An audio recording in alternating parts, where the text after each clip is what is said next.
Sir మొదటి ప్రశ్న ఇక్కడ మీరు కొన్ని రోజుల క్రితం చెప్పారు 2025 ప్రమాదకరమైన సంవత్సరం అని. చాలా ప్రమాదకరమైన అంటే నేను సంవత్సరం. దాన్ని ఎలా అర్థం చేసుకోవాలి? అసలు 2025 ఎందుకు ప్రమాదకరం అవుతుందంటారు?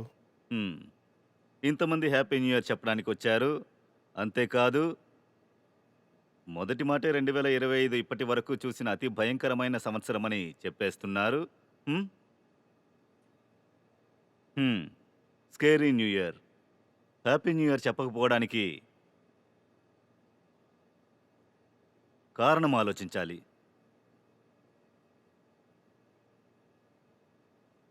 ఇది 1, 2 సంవత్సరాల విషయము కాదు. దీని వెనక చాలా పెద్ద కారణం ఉంది. ఈ గాయం 1 సంవత్సరం, 2 సంవత్సరాల్లో మానదు. కొన్ని గాయాలన్నీ త్వరగా మానుతాయి. 1 సంవత్సరంలో, 4 సంవత్సరాల్లో. అంటే చాలా పెద్ద గాయమైందని నేను చెప్పడం లేదు. కానీ ఇలాంటి ఒక రోగం వచ్చిందంటే అది నయమవ్వడానికి 100 సంవత్సరాలు, 1000 సంవత్సరాలు పట్టొచ్చు. సరిగ్గా చెప్పాలంటే సెంచరీ, మిలీనియం అనే కాలంలో కూడా దీనికి మందు లేదు. అంతేకాదు, గడియారం టిక్ టిక్ మంటుంది. మన దగ్గర చాలా తక్కువ సమయం ఉంది. అందుకే నేను చాలా ఆలోచించి చెప్పాను. ఇది మానవ చరిత్రలోనే అత్యంత ప్రమాదకరమైన నూతన సంవత్సరము అని. మానవ జీవితంలో లేని సంవత్సరము. అది 2025. చూడండి, United nations of framework convention on climate change అనేది ఉంది. హ్మ్? ఇందులో మధ్య మధ్యలో కొన్ని విషయాలు చెబుతాను. ఇదొక ఆలోచన లాంటిదే. దాన్ని మీరు తీసుకోండి. అప్పుడే మీకు అన్ని విషయాలు అర్థమవుతాయి. ఈ విధంగానే ప్రతి సంవత్సరం ప్రజలు కలుస్తారు. ఈ మధ్య అప్పుడప్పుడు కలుస్తున్నాం కదా అలా. దేశంలో ఉన్న వాళ్ళందరూ అక్కడే కూర్చుని ఉంటారు. దాన్నే అంటారు conference of the parties, COP. So అంటే 15వ సిఓపి ప్యారిస్‌లో జరిగింది. అదే Paris conference. Paris conference. Paris ఒప్పందం 2015లో ఏం చెప్పిందంటే, ఇప్పుడున్న కార్బన్ ఉద్గారాలను 2030 నాటికి 45% తగ్గించాలి. అలా చేయడం కూడా మన బాధ్యత. అది చేసే తీరాలి. 2050లో 2050 నాటికి శూన్యము చెయ్యాలి అని. హ్మ్? ఎందుకలా చెప్పారు? ఇలా చెయ్యాలని నిర్ణయం ఎందుకు తీసుకున్నారు?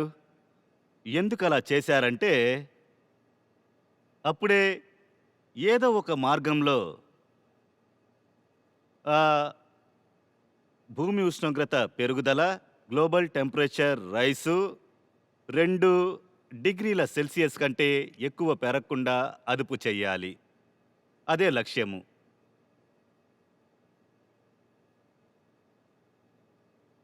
మనం ఎదురు చూసింది 1.5 డిగ్రీ. కానీ 1.5 డిగ్రీ చెయ్యలేము. అది 2 డిగ్రీల కంటే ఎక్కువ కానే కూడదు. Temperature rise. 2015లో 195 దేశాలు కలిసి ఒప్పందం చేసుకున్నాయి. తర్వాత అందరికీ ఈ విషయం అర్థమైంది. వచ్చి 2 డిగ్రీల్లో దీన్ని అడ్డుకోవడం చాలా ముఖ్యమని. ఆ లక్ష్యం ఏంటంటే టెంపరేచర్ రైస్‌ని తగ్గించడం. 1.5 డిగ్రీలో లక్ష్యాన్ని నిర్ణయించారు. తర్వాత దానికి వచ్చి ఏ మార్గాన్ని ఎంచుకున్నారో ఆ మార్గం ఏంటంటే 2030 వరకు మన ఎమిషన్స్‌ని దాదాపు సగం చేయాలి. అలాగే 2050 లోపు నెట్ జీరో చేయాలి. నెట్ జీరో అంటే ఏంటి? ఎంత ఎమిట్ చేస్తున్నారో అంతగా ప్రకృతి పరంగా ఈకోసిస్టమ్‌ని అబ్జార్బ్ చేయాలని. అంటే మొత్తంగా కలిపి హ్యూమన్ యాక్టివిటీ ద్వారా వాతావరణంలో కొంచెం కూడా కార్బన్ అడిషన్ ఉండకూడదు. ఇదే నెట్ జీరో. కాబట్టి నెట్ జీరో 2050 లోపు జరగాలి. ఇంకా 2030 వరకు దాదాపు 45% యాప్ని తగ్గించాలి. సో దానికోసం అన్ని దేశాలు ఏకమై కాస్త పెద్ద ఎత్తున నెగోషియేషన్ చేసి నిర్ణయించిన తర్వాత ఎన్డీసీ వాళ్ళకి నిర్ణయించుకోవాలి. ఎన్డీసీ అంటే ఏంటి? National determine contributions. ఒక్కొక్క దేశం వాళ్ళకంటూ ఒక లక్ష్యాన్ని తీసుకొచ్చారు. మేము మా ఎమిషన్ని ఇంతింత తగ్గిస్తాము అని. అలాగే ఆ లక్ష్యం ఏంటి? అన్ని దేశాలు ఏమనుకుంటున్నారంటే ఆర్థిక అవినీతి భూమి రెండో స్థానంలో ఉంది. కొందరు ధనవంతులుగా ఉన్నారు, కొందరు పేదవాళ్లుగా ఉన్నారు, కొందరు ఎమిషన్ ఎక్కువగా ఉంది. ఇండియా పర్ క్యాపిటా ఎమిషన్ తక్కువగా ఉంది. తర్వాత ఇందులో ఇది కూడా జరిగింది. అంటే అభివృద్ధి చెందిన దేశం అంటే ఎవరు చరిత్రపరంగా ఎక్కువ ఎమిషన్స్ని చేస్తున్నారో అలాంటి అభివృద్ధి చెందిన దేశాలు అక్కడ డబ్బుని ఇస్తాం, ఆర్థిక సహాయం చేస్తాం, అందువల్ల వాళ్ళు తమ ఎమిషన్స్ని కట్ చేస్తారు. అలా అనేక చర్చలు జరిగాయి. కానీ ఈ చర్చలన్నిటికీ సారాంశం ఏంటంటే అదేంటంటే 2030 వరకు 45% ఎమిషన్స్ ఎన్నున్నాయో వాటిని తగ్గించాలి. మంచిది. తర్వాత అది ఎమిషన్ తగ్గుతూ వస్తుంది, అభివృద్ధి పెరుగుతూ ఉంటుంది. ప్రతి ఏడాది చూస్తాం, దానికి సిఓపి ప్రతి సంవత్సరం జరుగుతుంది. అలాగే ప్రతి 5 సంవత్సరాలకోసారి మీకు మీరు ఎంత టార్గెట్ పెట్టుకున్నారో అందులో ఎంత ముగించారో దాన్ని బట్టే తర్వాత 5 సంవత్సరాలు ఉంటుంది. 2015లో చేసింది 2020 కోసం, 2020లో చేసింది 2025 కోసం, ఆ తర్వాత సంవత్సరం దాని బడ్జెట్ జరుగుతుంది. అంటే ఎవరు ఎక్కడికి వెళ్ళాలో. 2025లో ఇప్పుడు మనం మళ్ళీ ప్రపంచవ్యాప్తంగా అన్ని దేశాలు వాళ్ళ టార్గెట్ ఎమిషన్ యొక్క కొలతను తీర్మానించాలి. ఇది 2025లో జరగబోతోంది. సో మనం ఏం చెప్పామంటే మనం 2030 వరకు 45% తగ్గిస్తామని. పండగ చేసుకున్నారు, స్వీట్లు పంచుకున్నారు. ఇప్పుడు నేను మిమ్మల్ని అడుగుతాను, 2024 వచ్చేసింది, 10 సంవత్సరాలు అవుతుంది, 2025 వస్తుంది. 15 ఏళ్ళు మనకు మనమే టైం ఇచ్చుకున్నాం, 2015 నుంచి 2030 వరకు. అందులో 10 ఏళ్ళు మనం దాటేశాం. ఇంకా ఈ సంవత్సరం మనం మళ్ళీ మన కోసం బడ్జెట్ని తీర్మానించబోతున్నాం. అలాగే 2030ని చేరుకోవడానికి చివరిగా నేషనల్ బడ్జెట్ జరుగుతుంది అన్ని దేశాలకు. ఇప్పుడు చెప్పండి, మనం ఎక్కడి వరకు వచ్చాం? మనం 45% తగ్గించాలి. అలాగే ఇప్పుడున్న మనకి అంటే మన ట్రాజెక్టరీ ఏం చెబుతోంది? మనం ఎంత తగ్గించాం? మనం ఏం చేశాం? మనం ఏం చేశామంటే అది 2 ప్రపంచంలో ఉన్న అన్ని దేశాలు వాళ్ళు తమకంటూ ఒక ఎన్డీసీని ఉంచుకున్నారు. అలా వాళ్ళని మీరు 100% 100% కూడా అనుసరించండి. కానీ ఎమిషన్స్లో 2% మాత్రమే తగ్గే అవకాశం ఉంది. ఇదే మీ యొక్క బెస్ట్ సినారియో. దాని అర్థం ఇప్పుడు మీరు చేస్తున్న టార్గెట్ అచీవ్ కాలేదని కాదు. పేరిస్ అగ్రిమెంట్ ఏం చెప్తోందంటే 2030 వరకు దీన్ని చేయాలని, ఖచ్చితంగా చేసి తీరాలి. ఇది అగ్రిగేట్ ఫిగరే కదా. ఇప్పుడు ఈ అగ్రిగేట్ ఫిగర్ని అన్ని దేశాలు మధ్యలో పంచుకున్నారు. 194 దేశాలు ఇంకా 195 యూరోపియన్ యూనియన్ వాళ్ళు మధ్యలో పంచుకున్నారు. ఇంతని వాళ్ళకంటూ ఒక లక్ష్యాన్ని ఉంచుకున్నారు. ఈ లక్ష్యాల్ని తయారు చేసుకున్నారే, ఆ లక్ష్యాల్ని చేరుకున్నా కూడా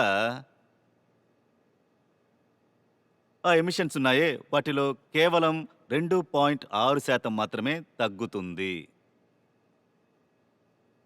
అలా మొత్తంగా చేరుకున్నా కూడా అప్పుడు సరే మీరేమనుకుంటున్నారు ఎంత చేరుకున్నారని? ఎవరు ఎన్ని లక్ష్యాలను తీసుకొచ్చారో అందులో ఎక్కువ దేశాలు వాళ్ళ లక్ష్యాల్లో సగం కూడా చేరుకోలేకపోయారు. ఇప్పుడు మనం శాతాన్ని తీసుకుంటే అంటే టార్గెట్ కంప్లీషన్ గురించి అందులో ఏ దేశాలు వెనకబడి ఉన్నాయో అందులో ఇండియా కూడా ఒకటి. అది వేరే విషయం. మీరు మీకోసం నిర్ణయించుకున్నారే లక్ష్యం, టార్గెట్, ఎన్డీసీ. దాన్ని మీరు ఒకవేళ చేరుకున్నా కూడా మొత్తం కలిపి ఎంత తగ్గించగలరు మీరు? 2%. కానీ చేయాల్సింది ఎంత? 45% తగ్గించుండాలి. అలాగే మీరు ఒకవేళ మీ ద్వారా నిర్ణయించబడిన దేశ లక్ష్యాలను సంపూర్ణంగా చేరుకున్నా కూడా కార్బన్ రిడక్షన్ అలా చేరుకున్నా కూడా అప్పుడు ఎంత చేయగలరు? 2%. కానీ మనం ఈ 2% కూడా చేయలేకపోయాం. నిజమేంటంటే కార్బన్ ఎమిషన్ రిడక్షన్ దాన్ని వదిలేయండి. కార్బన్ ఎమిషన్ ప్రతి సంవత్సరం పెరుగుతూ వస్తోంది. అలాగే దాన్ని ఎంత వేగంగా తగ్గించాలన్నది ముఖ్యం. దాన్ని మీరు ఇందులో నుంచి అర్థం చేసుకోండి. అదే మేం చెప్పింది. దాన్ని 2030లో దాదాపు సగం చేసేయాలి అని. మనం ఇప్పుడు ఎమర్జెన్సీలో ఉన్నామన్న విషయం 2015లోనే తెలిసిపోయింది. 2015లో మనం చెప్పాం 2030లో సగం చేస్తాం, 2050 లోపు నెట్ జీరో చెయ్యాలి అని. మొదటి మోసం ఏంటంటే అక్కడ అగ్రిమెంట్ అయింది, అక్కడి నుంచి తిరిగొచ్చేసింది. అందులో ఒక్కొక్క దేశము వాళ్ళు వాళ్ళ కోసం ప్రత్యేక లక్ష్యాలను నిర్ణయించుకున్నారు. ఆ లక్ష్యాల్లోనూ మోసం చేశారు. వాళ్ళ లక్ష్యం అదే, సంపూర్ణంగా పొందిన దేన్ని చేరుకోలేము. అలాగే అందులో చాలా ఎక్కువే చేశారు. వాళ్ళని దూరం నుంచి కనిపెట్టే అవకాశం కూడా లేకుండా పోయింది. కార్బన్ ఎమిషన్ని మనం త్వరగా తగ్గించి తీరాలి. కాస్త తక్కువ వేగంలో తగ్గించినా కూడా అప్పటికి భయంకరంగా ఏదో ఒకటి జరుగుతుంది. మనం అంత వేగంగా తగ్గించాలి. అలాగే మీరు ఇంత వేగంగా తగ్గించినా దాని డిగ్రీ ఉందే స్లో పెటలాన్, అది కొద్దిగా తగ్గినా కూడా అప్పుడు ఒక ప్రళయం ఉంది. అలాగే ఇప్పుడు దాన్ని వదిలేయండి. ఎంత వేగంగా తగ్గుతోంది? తగ్గలేదే, ఎక్కువ అవుతోంది, ఎక్కువ అవుతోంది, ఇంకా ఎక్కువ అవుతోంది. అలా మీరు గ్లోబల్ టెంపరేచర్ రైస్ దాని కర్వ్ని చూశారంటే అందులో increasing at an increasing rate. అది ఎక్కువ అవడమే కాదు, మనం తగ్గించాలి కానీ అది పెరుగుతూ ఉంది, యాక్సిలరేట్ అవుతూ ఉంది. ఎక్కువ అవుతూ ఉంది కానీ ఎక్కువ అవ్వడం కంటే ఎక్కువైపోతూ ఉంది. మనం ఇక్కడున్నాం. ఎందుకు ప్యారిస్ అగ్రిమెంట్ ఇలా చెబుతోంది? 1.5 డిగ్రీలో ఆపేయండి అని ఎందుకు చెప్పింది? ఎందుకంటే 1.5 డిగ్రీలో కొన్ని స్టాప్ అయిపోతున్నాయి. 1.5 డిగ్రీ నుండి 2 డిగ్రీల మధ్యలో. అది మీకే తెలుసు. 1.5 డిగ్రీ అనేది మనం ఆ లక్ష్యాన్ని లాంగ్ టర్మ్‌లో నిర్ణయించాము. అంటే మనం గ్లోబల్ వార్మింగ్‌ని ఎప్పుడు 1.5 డిగ్రీలో అడ్డుకోవాలని చూస్తున్నాం. 2050 తర్వాత కూడా ఆ 1.5 డిగ్రీ 2024లోనే మనం ఛేదించాం. ఇందులో సంతోషమైన విషయం దొరుకుంటుంది. దొరకలేదా? మనం చెప్పింది 1.5 డిగ్రీ. చెప్పాలంటే అది ఎక్కువ రైస్. దీని తర్వాత టర్మ్ యూస్ అవుతుంది. లివబుల్ ప్లానెట్ తప్పించుకుంటుంది. 1.5 డిగ్రీ తర్వాత ప్లానెట్ లివబుల్ ఉండదు. ఎందువల్ల ఉండదు? ఆ కారణానికి ఇప్పుడొద్దాం. అంటే మనం మన కోసం లాంగ్ టర్మ్ ఒక లక్ష్యాన్ని నిర్ణయించామే. అంటే 1.5 డిగ్రీ. ఆ లిమిట్‌ని మనం 2024లోనే దాటేశాం. 1.45కి మనం వచ్చాం. ఒక చిన్న విషయమే, దాన్ని ఫార్మలీ అక్నాలెడ్జ్ చెయ్యలేము. ఎందుకంటే ఈ డేటా 1, 2 సంవత్సరాలదే. 2023, 2024. దాన్ని ఫార్మలీ అక్నాలెడ్జ్ చేయగలము. ఈ క్లైమేట్‌లో లాంగ్ టర్మ్ ట్రెండ్‌ని తీసుకోగలము. 10 ఏళ్ళు, 20 ఏళ్లలో చూసామంటే అన్నీ 1.5 డిగ్రీ కంటే ఎక్కువున్నాయి. అప్పుడే అధికారికంగా అఫీషియల్‌గా ఒప్పుకున్నారు. అవును, 1.5 డిగ్రీ అని. కానీ అది అయింది. ఇది దేన్ని సూచిస్తోందంటే ఈ 1.5 డిగ్రీలో ఏదో ప్రమాదకరంగా జరగబోతోంది అని. 1.5 డిగ్రీ అనేది ఒక టిప్పింగ్ పాయింట్. అలా ఏం జరుగుతుంది? సరే, అలా ఏం జరుగుతుందని నేను అడుగుతున్నాను. కానీ దానికి ముందు ఇది తెలుస్తోంది. 1.5 డిగ్రీ అనే విషయం చాలా వెనక్కి వెళ్ళిపోయింది. ఇప్పుడు దాన్ని అడ్డుకోలేము. అది చేయి దాటిపోయింది. ప్యారిస్‌లో నేను ఊరికే చెప్పాను. ప్యారిస్‌లో చెప్పినా 2030 లోపు మనం 45% ఎమిషన్ తగ్గించాలి. అలాగే 2050 లోపు జీరో నెట్ ఎమిషన్‌కి రావాలని. నేనప్పుడు సరదాగా చెప్పాను. తగ్గించడం ఒకవైపు, కానీ దానికి పైన మనం ఎక్కువ చేసేసాం. ఇది అర్థమవుతోంది కదా?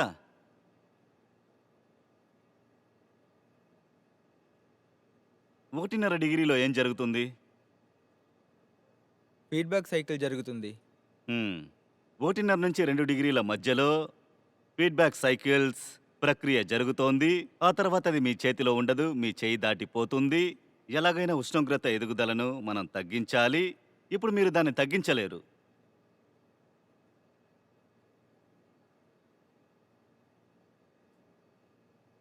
మెటీరియాలజీ ఎగ్జాక్ట్ సైన్స్ కాదు. మనం ఒక విషయాన్ని సరిగ్గా చెప్పలేము. అంటే అది సరిగ్గా 1.5లో ఉంటుందా? లేక 1.62లో ఉంటుందా? లేదా కొన్ని సైకిల్స్ ఉంటాయి. అవి 1.5 డిగ్రీలో పనిచేస్తాయి. కొన్ని 1.8లో పనిచేస్తాయి. కానీ సైంటిస్టులు ఏమనుకుంటున్నారంటే ఈ సైకిల్స్ అన్నీ కూడా నేను వాళ్ళ గురించి మీతో మాట్లాడతాను. ఈ సైకిల్స్ అన్ని 1.5-2 డిగ్రీస్‌కి మధ్యలో పనిచేయడం మొదలు పెడతాయి. తర్వాత ఈ సైకిల్స్ మ్యూచువల్లీ రీఇన్ఫోర్సింగ్ అవుతున్నాయి. అంటే ఒక సైకిల్ ప్రారంభించడం వల్ల ఇంకో సైకిల్ ప్రారంభమవుతుంది. ఇలాంటి సైకిల్స్ ఎలా ఏర్పడుతున్నాయి అర్థమయ్యేలా చెప్దాం. అందులో 1, 2 అలాంటివి మీకు ముందే నేను చెప్పాను. అవేంటో మీకు తెలుసు. తర్వాత ఈరోజు కొత్తవి కొన్ని మీకు చెబుతాను. నూతన సంవత్సర సంతోషంతో. అన్నిటికీ ముందుగా అంటే ఐస్ ఉన్నాయిగా. ఆర్కిటిక్ ఐస్ అయిపోయాయి. అలాగే గ్లేసియల్ ఐస్. దానికి సంబంధించి అది మంచు తెల్ల రంగులో ఉంటుంది కదా. దానిపైన ఎండ పడినప్పుడు అంటే రేడియేషన్ పడినప్పుడు అదేం చేస్తుంది? రిఫ్లెక్ట్ బ్యాక్ చేస్తుంది. అది రిఫ్లెక్ట్ బ్యాక్ చేస్తుంది. ఇది రిఫ్లెక్ట్ బ్యాక్ చేయడం వల్ల హీట్ అబ్జార్ప్షన్ ఉండట్లేదు కదా. ఈ పనే మంచు చేస్తోంది. కానీ ఉష్ణోగ్రత పెరిగిపోవడం వల్ల మంచుగడ్డ మెల్ట్ అవుతుంది. మంచు కరిగిపోవడం వల్ల మంచు కింద ఏమి ఎక్స్పోజ్ అవుతుంది? రాళ్ళు లేదా సెడిమెంట్స్ లేదా కొన్ని సమయాల్లో మట్టి సాయిల్. ఇది ఏ రంగులో ఉంది? నల్ల రంగులో ఉంది. అది నల్లటి రంగులో ఉండడం వల్ల ఏమవుతుంది? అబ్జార్ప్షన్. ఇరాడియేషన్ని అబ్జార్బ్ చేస్తుంది. అబ్జార్బ్ అయ్యేటప్పుడు ఏమవుతుంది? ఉష్ణోగ్రత అది వేడయ్యేటప్పుడు దానిపైన ఉన్న మంచుగడ్డ పక్కలో ఉండే మంచు ఇంకా ఎక్కువగా మెల్ట్ అయ్యేటప్పుడు ఇంకా ఎక్కువగా ఈ రాకీ మేటర్ ఉందిగా అదే డార్క్, ఇది ఎక్కువగా ఎక్స్పోజ్ అవుతుంది. ఎక్కువగా ఎక్స్పోజ్ అవడం వల్ల చాలా హీట్ అవుతుంది. హీట్ అవ్వడం వల్ల మంచు మెల్ట్ అవుతుంది. మంచు ఎక్కువగా మెల్ట్ అవడం వల్ల ఎక్స్పోజ్ అవుతుంది. ఇంకా ఎక్స్పోజ్ అవడం వల్ల మెల్ట్ అవుతుంది. దీన్ని మీరు ఆపడం చాలా కష్టం. మీరు దీన్ని అడ్డుకోలేరు. ఈ సైకిల్ ప్రారంభమైతే ప్రారంభమైనట్టే, దాన్ని ఆపలేరు. అది ఎంతవరకు వెళుతుంది? దీని గురించి ఈ ప్రపంచపు నాయకులు వాళ్ళ ప్రజల దగ్గర ఏమీ చెప్పనంటున్నారు, సైలెంట్గా ఉంటున్నారు. కానీ 6 డిగ్రీలు, 7 డిగ్రీలు, 8 డిగ్రీలు ఎంతవరకు వెళుతుందో తెలియదు. కానీ వీటి గురించి మాట్లాడడం వేస్ట్. ఎందుకంటే ఇందులో మాట్లాడడానికి ఏమీ ఉండదు. మనందరం చాలా నాజుగ్గా ఉండే మనుషులము. విశేషంగా చెప్పాలంటే అది మనలాంటి మానవ జాతులు. ఎక్కువ నేరో టెంపరేచర్ రేంజ్, అందులోనే మనం జీవించగలము. మనం అడవులకు చెందినోళ్ళం కాదు. పంటను పండించాలి. అలాగే కొన్ని పంటలున్నాయి, అవి కొన్ని చోట్ల మాత్రమే పండగలవు.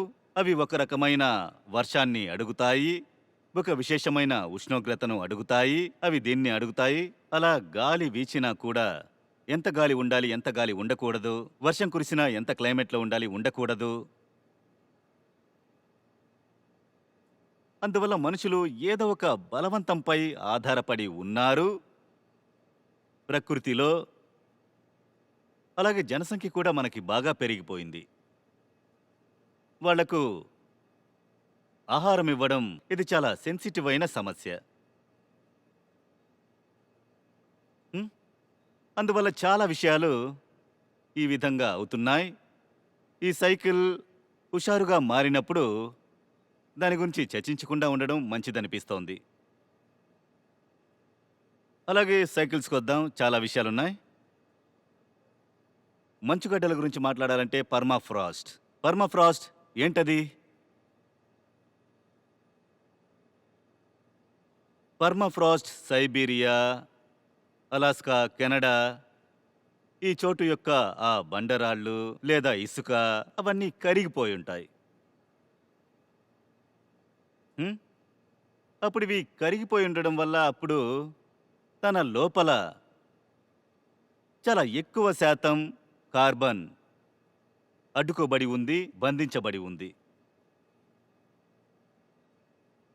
పర్మఫ్రాస్ట్లో ఎంత కార్బన్ ఉంది? భూమి మీద ఎంత కార్బన్ ఉందో మొత్తం ఉష్ణోగ్రతలో అందులో 2 కానీ ఇది ఇప్పటి వరకు సెక్వెస్టెడ్గా ఉంది, బంధించబడి ఉంది, లాకుడుగా ఉంది. ఎందుకు లాక్డ్గా ఉంది? ఎందుకంటే దీని మీద మంచు గడ్డ కట్టుకుంది. దీనిపైన చుట్టూ మంచు కమ్ముకుని ఉంది. ఈ మంచుగడ్డ కరగను ఈ కార్బన్, ఆక్సిజన్ దాంతో సంప్రదిస్తూ ఉంది. అలాగే అట్మాస్ఫియర్‌లో ఉష్ణోగ్రతలో రిలీజ్ అవుతోంది. కార్బన్ డయాక్సైడ్‌గా మారి. ఎప్పుడైతే ఆర్గానిక్ మ్యాటర్‌కి ఆక్సిజన్ దొరుకుతుందో, అప్పుడు కూడా తక్కువ బాధింపులే ఏర్పడతాయి. ఒట్టి కార్బన్ డయాక్సైడ్ తయారవుతుంది. కానీ ఆ ఆర్గానిక్ మ్యాటర్ అది ఇసుకలో ఉంటుంది, రాళ్లల్లో ఉంటుంది. దానికి కావలసినంత ఆక్సిజన్ దొరకనప్పుడు దానికి ఎనరోబిక్ యాక్సిడేషన్ అవుతుంది. అప్పుడు కార్బన్ డయాక్సైడ్ తయారు కాదు, మీథేన్ తయారవుతుంది. అలాగే మీథేన్ యొక్క గ్లోబల్ వార్మింగ్ పొటెన్షియల్ ఉందే, అందులో కార్బన్ డయాక్సైడ్ వ్యతిరేకత 84% ఎక్కువ అవుతుంది. అంటే కార్బన్ డయాక్సైడ్ యొక్క 84 మాలిక్యూల్స్ ఎంత హీట్ని ట్రాప్ చేస్తున్నాయో అంత హీట్ని మీథేన్ యొక్క ఒక్క మాలిక్యూల్ చేస్తోంది. ఈ పర్మఫ్రాస్ట్ ఉందే, అది అంతగా కరుగుతోంది, చాలా వేగంగా కరుగుతోంది. ఇదలా కరగడం వల్ల కార్బన్ డయాక్సైడ్ అలాగే మీథేన్ రెండూ కూడా ఉష్ణోగ్రతలో రిలీజ్ అవుతున్నాయి.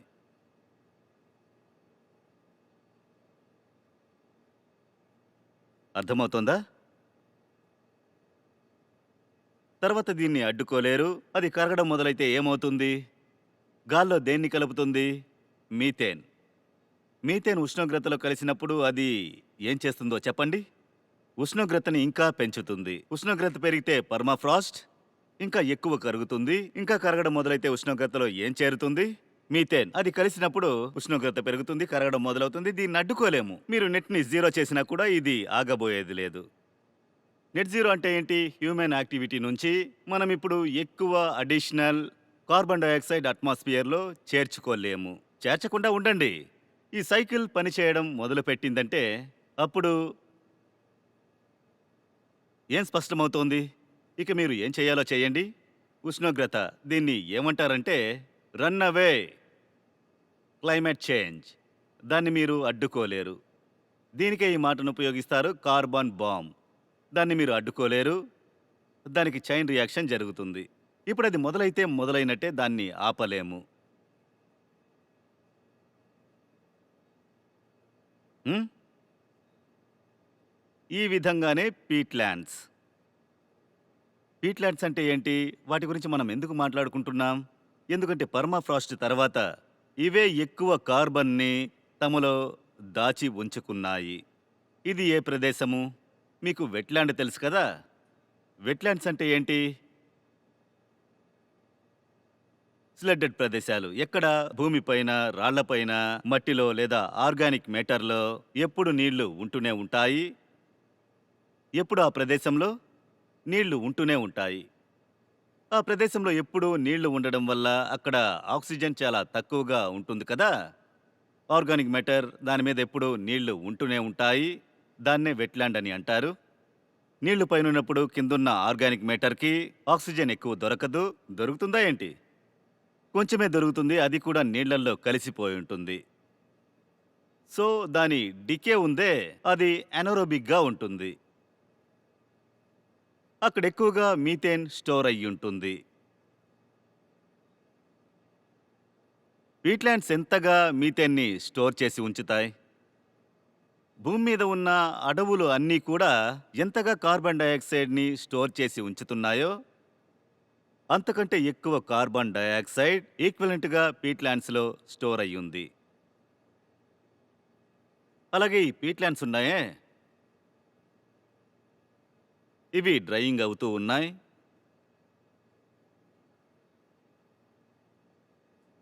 భూమి ఎంతగా వేడవుతూ వస్తుందో అది అంత ఎండిపోతుంది. ఎండడానికి కారణం భూమి వేడవడం వల్ల మాత్రమే కాదు, మీరు ఆ చోటుకు వెళ్ళి అర్బన్ డెవలప్మెంట్ చేస్తున్నారు. అలాగే ఆ పీట్ ఉందే, అది అనేక రకాలుగా ఉపయోగపడుతోంది. హార్టికల్చర్లో ఫ్యూయల్ అవుతోంది. అందులో ఉన్న పీట్ తీస్తున్నారు. ఇప్పుడు పీట్లాండ్స్ ఎండిపోతూ ఉన్నాయి. నీటి అడుగున ఎంతగా మీథేన్ అలాగే కార్బన్ డయాక్సైడ్ ఉందో అది ఇప్పుడు ఏమవుతుంది? అది ఎక్స్పోజ్ అవుతుంది. అది ఎక్స్‌పోజ్ అయితే ఎక్కడికి వెళుతుంది?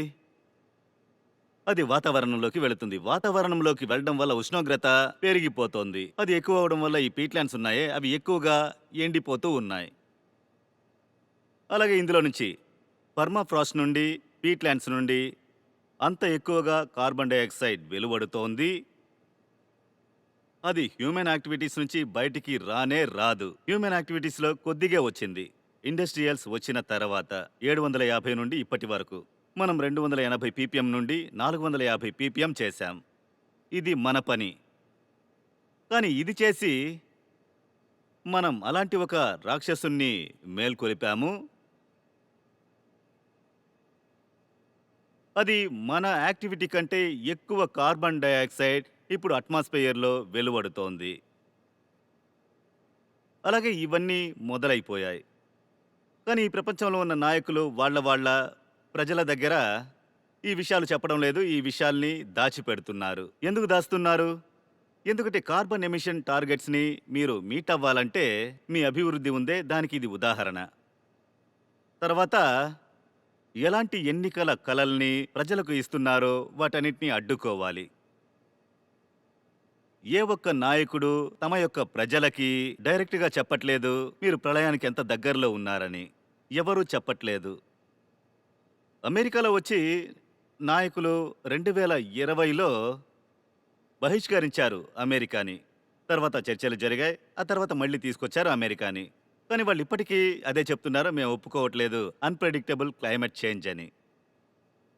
ఎక్కడ ఒప్పుకున్నారో ఆ చోట నేను మీకు చెప్పాను. ఏ రాష్ట్రీయ లక్ష్యాన్ని మనము ఎంచుకున్నామో రిడక్షన్‌కి అది ఎంత ఆకతాయితనంగా ఉంది. అంటే ఆఫర్ లాగా. ఆ లక్ష్యాన్ని మనం చేరుకున్నా కూడా మనం ఏం చెప్పాం? ఎన్ని శాతం రిడక్షన్ అవుతుందని? 2%. కానీ చేయాల్సింది ఎంత? 45%. ఏ ఒక్క నాయకుడు, ఏ ఒక్క రాజకీయ నాయకుడు మనకు నిజాలు చెప్పట్లేదు. ఎందుకంటే ఈ నిజాలున్నాయే చాలా చాలా చేదుగా ఉంటాయి. నిజంగా ఏమంటారంటే బిజినెస్ మొత్తం వదిలేయండి, మీ ఇష్టాలన్నింటినీ వెనక్కి వెళ్ళగొట్టండి. తిన్నగా చెప్పాలంటే మీ ఉనికికి సంబంధించిన ప్రశ్న ఇది. అంటే నేటి యువకులు, చిన్నపిల్లలు వీళ్ళందరూ నిజం చెప్పాలంటే మీరు మీ పిల్లలకి నరకాన్ని ఇచ్చి వెళుతున్నారు. ఈ రోజున్న మీ పిల్లలకి కొద్దిగా ఎండ తగిలినా లేదా వేడి తగిలినా మీరేమంటారు? అయ్యయ్యో ఏమైంది అంటారు. కరెంట్ లేకపోతే ఏసీ పని చేయకపోతే మీ పిల్లలు టెన్షన్ అయిపోతారు. అందువల్ల మీరు మీ పిల్లలకి తిన్నగా హెల్త్ ఫైర్ వదిలేసి వెళుతున్నారు. కానీ ఈ విషయాన్ని ఏ ఒక్క నాయకుడు చెప్పట్లేదు. మీడియా దీన్ని కవర్ చేయట్లేదు. ఎందుకంటే కవర్ చేయడానికి ఒక అర్థం ఉండాలి కదా. ఇది అయోమయాన్ని ఏర్పరుస్తుంది.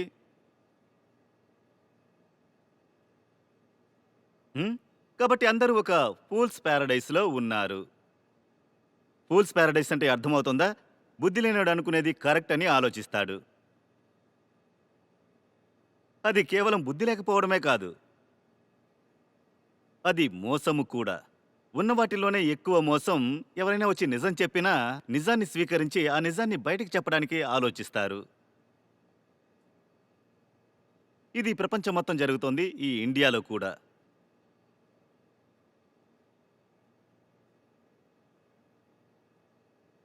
నేను ఫీడ్బ్యాక్ సైకిల్స్ గురించి మాట్లాడుతున్నాను. సముద్రానికి వద్దాం. 3-4 రకాల ఫీడ్బ్యాక్ సైకిల్స్ ఉన్నాయి. అవి తిన్నగా సముద్రంతో సంబంధం కలిగి ఉన్నాయి. సరిగ్గా సముద్రం పైభాగం నుంచి మొదలు పెడదాం. ఉష్ణోగ్రత పెరిగిపోయినప్పుడు ఒక సింపుల్ విషయమే, ఎక్కువ నీళ్లు మొత్తంగా ఆవిరైపోతాయి. అలాగే ఈ వాటర్ వేపర్ ఉందే, తనకు తానే అది అద్భుతమైన గ్రీన్ హౌస్ గ్యాస్గా మారుతుంది.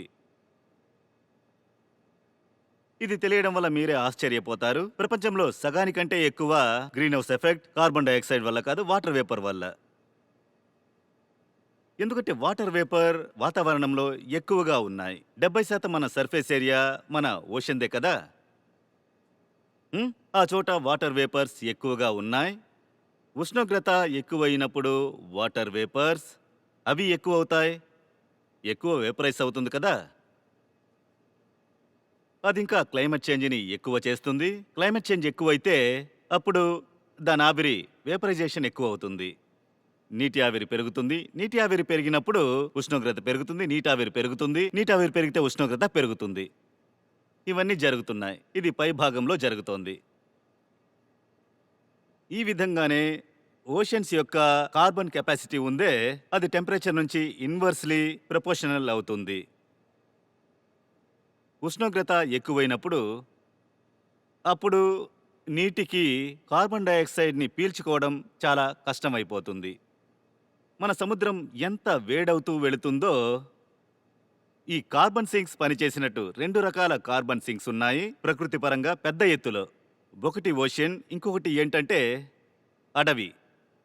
మన ఓషన్ కార్బన్ సింక్ పనిచేసినప్పుడు ఆ పని వాళ్ళ యొక్క బలహీనంగా మారుతోంది. ఉష్ణోగ్రత పెరిగినప్పుడు అందులో ఉన్న కార్బన్ డయాక్సైడ్ కాన్సన్ట్రేషన్ ఉందే, దాని క్యారింగ్ కెపాసిటీ తక్కువ అవుతూ వస్తోంది. కార్బన్ డయాక్సైడ్ తక్కువగా పీల్చుకుంటోంది. తర్వాత వాటర్ వేపర్ ఎక్కువగా తయారవుతున్నాయి. 2 రకాలుగా మీకు బాధింపు.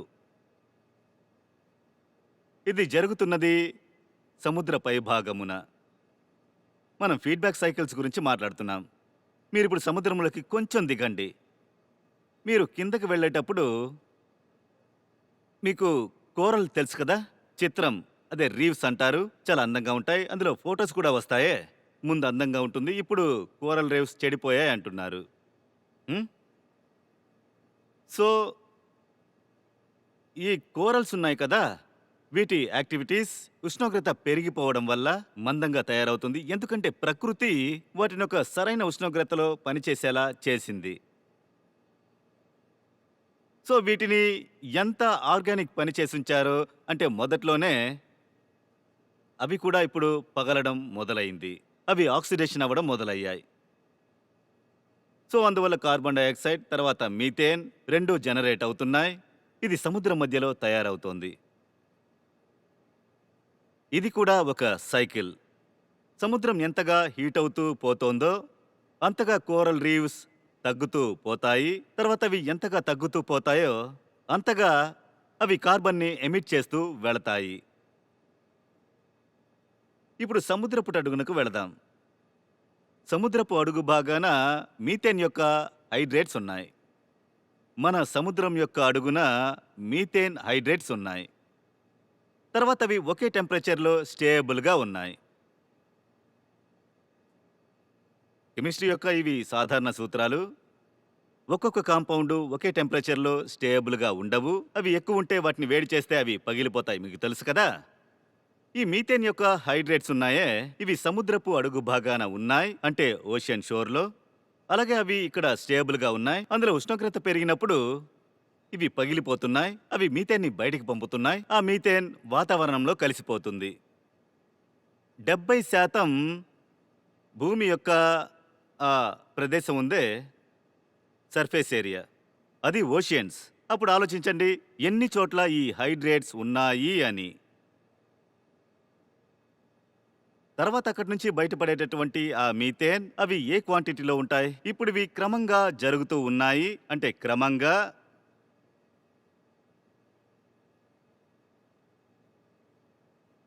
ఇది ఆలోచించాల్సిన విషయం. అంటే ఇది చాలా అతీతమైన విషయంగా ఉంది. సరే, ఓషన్ అతీతమైందే వదిలేయండి. మన మట్టి ఉంది కదా, మన మట్టి కూడా హీట్ అయినప్పుడు ఇందులో ఉన్న ఆర్గానిక్ మ్యాటర్ ఉందే, అది ఆక్సిడేషన్ అవుతుంది. ఈ మట్టి తనకు తానుగా కార్బన్ డయాక్సైడ్ని ఎమిట్ చేస్తుంది. అందువల్ల ఉష్ణోగ్రత పెరుగుతుంది.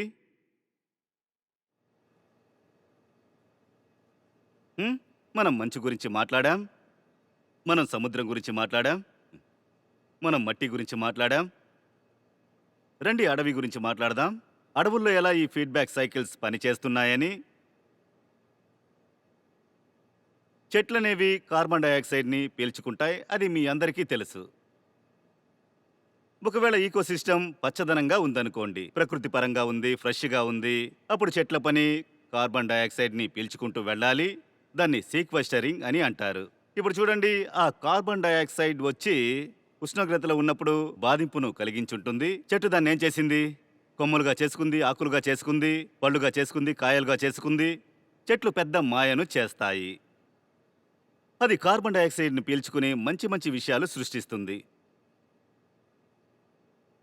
కానీ అదే చెట్లు కింద పడేటప్పుడు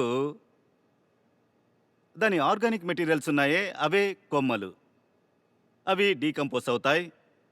అవి డీకంపోజ్ అయినప్పుడు డీకంపోజిషన్ గురించి మీకు తెలుసు. ఆక్సిడేషన్ ప్రక్రియ జరుగుతోంది. అది డీకంపోజ్ అయినప్పుడు అది కార్బన్ డయాక్సైడ్ని బయటికి పంపిస్తుంది. విషయం అలాగే ఉల్టాగా మారిపోతుంది. ముందు కార్బన్ డయాక్సైడ్ని పీల్చుకుంటుందన్నాము, ఇప్పుడు అది కార్బన్ డయాక్సైడ్ని ఎమిట్ చేస్తుంది. కార్బన్ సింక్గా ఉన్నది అడవి, ఇప్పుడు అది కార్బన్ సోర్స్ అయిపోయింది. అమెజాన్లో, కంగో బేసిన్లో, తర్వాత మన యొక్క సౌత్ ఈస్ట్ ఏషియా యొక్క ట్రాపికల్ ఫారెస్ట్ ఉందే, అక్కడ ఇది జరుగుతోంది. అందులో పెద్ద పెద్ద ఇలాకాలు ఉన్నాయి. అందులో అనేక కార్బన్ సోర్సెస్గా మారిపోయాయి. అంటే ఆ అడవులు ఉండడం వల్ల కార్బన్ ఎక్కువగా ఎమిట్ అవుతోంది. ఎందుకు? ఫారెస్ట్ ఫైర్ ఏర్పడింది. మీరు ఉష్ణోగ్రతను అంతగా పెంచేశారు. ప్రపంచంలోని అన్ని దేశాల్లోనూ 2022, 2023లో ఏ విధమైన ఫారెస్ట్ ఫైర్ ఏర్పడింది అవన్నీ మీకే తెలుసు కదా. ఫారెస్ట్ ఫైర్ ఏర్పడితే ఏమవుతుంది? అన్ని కాలిపోతాయి. అన్ని కాలిపోతే అప్పుడేం జరుగుతుంది? కార్బన్ డైఆక్సైడ్ ఎమిట్ అవుతుంది. కార్బన్ డయాక్సైడ్ ఎమిట్ అవుతుంది.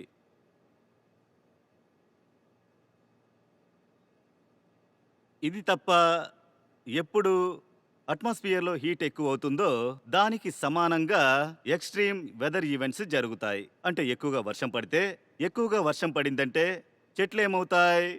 పడిపోవడం మొదలవుతుంది. చెట్లు పడితే డీకంపోజ్ అవుతుంది. భయంకరంగా తుఫాన్ వస్తే చెట్లు ఏమవుతాయి? పడిపోతే డీకంపోజ్ అవుతాయి.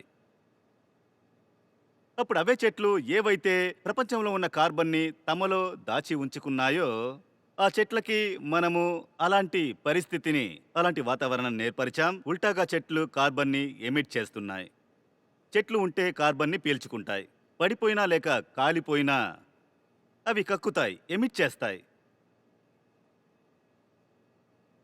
తర్వాత ఇది జరుగుతోంది. మీరు ఎంత టెంపరేచర్ని పెంచుతూ పోతారో అంత సైక్లోన్స్ ఎక్కువగా వస్తాయి. సైక్లోన్స్ ఎక్కువ అవడం వల్ల చెట్లు ఏమవుతాయి? పడిపోతూ ఉన్నాయి. ఇది తప్పించి అలా ఇలా అని వెదర్ చేంజ్ అయ్యేటప్పుడు అలా ఇలా అని చెట్లు ఎత్తు ఎక్కువగా పెరగడం అసాధ్యంగా ఉంది. చాలా కష్టమవుతుంది. ఒక అతిపెద్ద సుడిగాలి వచ్చినప్పుడు ఎన్ని చెట్లు వేర్లతో పడిపోతాయో. వర్షం యొక్క ఆ పూర్తి ప్యాటర్న్ మారిపోతుంది. మరి చెట్లు ఎలా నిలబడతాయి? ముందు ఆగదు, పీల్చే పని కార్బన్ డైఆక్సైడ్ ఆ పని చెయ్యదు. రెండోది, ఇంకా ఎన్ని చెట్లు ఉన్నా కూడా అవి పడిపోయినా అంతగా ఉండవు. అవి పడిపోతే ఇంకా ఎమిషన్ ఎక్కువ అవుతుంది. తర్వాత ఇవన్నీ ఇప్పుడే యాంథ్రోపోజెనిక్ ఎమిషన్ గురించిన విషయాన్ని నేను మాట్లాడట్లేదు. నేను ఇది కూడా చెప్పట్లేదు. మన ఎనర్జీ ట్రాన్స్పోర్ట్ సెక్టర్ ఉందే, అది ఎంతగా కార్బన్ని ఎమిట్ చేస్తుంది, నేను దీని గురించి మాట్లాడట్లేదు. మన ఫుడ్ ఇండస్ట్రీ, తర్వాత అగ్రికల్చర్ కార్బన్ని ఎంత ఎమిట్ చేస్తుంది. నేను మాట్లాడేది న్యాచురల్ ఫీడ్బ్యాక్ సైకిల్స్. అవి యాంథ్రోపోజెనిక్ కూడా కాదు. అది మన కంట్రోల్లో, మన పిడికల్లో లేదు. అంటే మీరు ఒక సాధువుగా మారిపోండి. మీరు చెప్పండి, నేను మారిపోయాను, నిజాయితీగా మారాను, ఇక కార్బన్ని నేను ఎమిట్ చేయను, తప్పు జరిగిపోయింది, క్షమించండి. అలా మీరు చెప్పినా విషయం ఇక ఆగబోయేది లేదు. బాణం వదిలైపోయింది.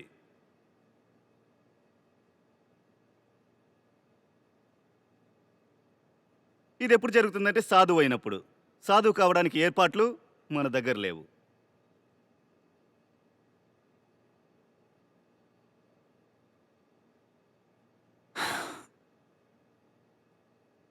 ఇప్పుడు చెప్పండి, 2025ని స్వాగ్లో ఆహ్వానిద్దామా?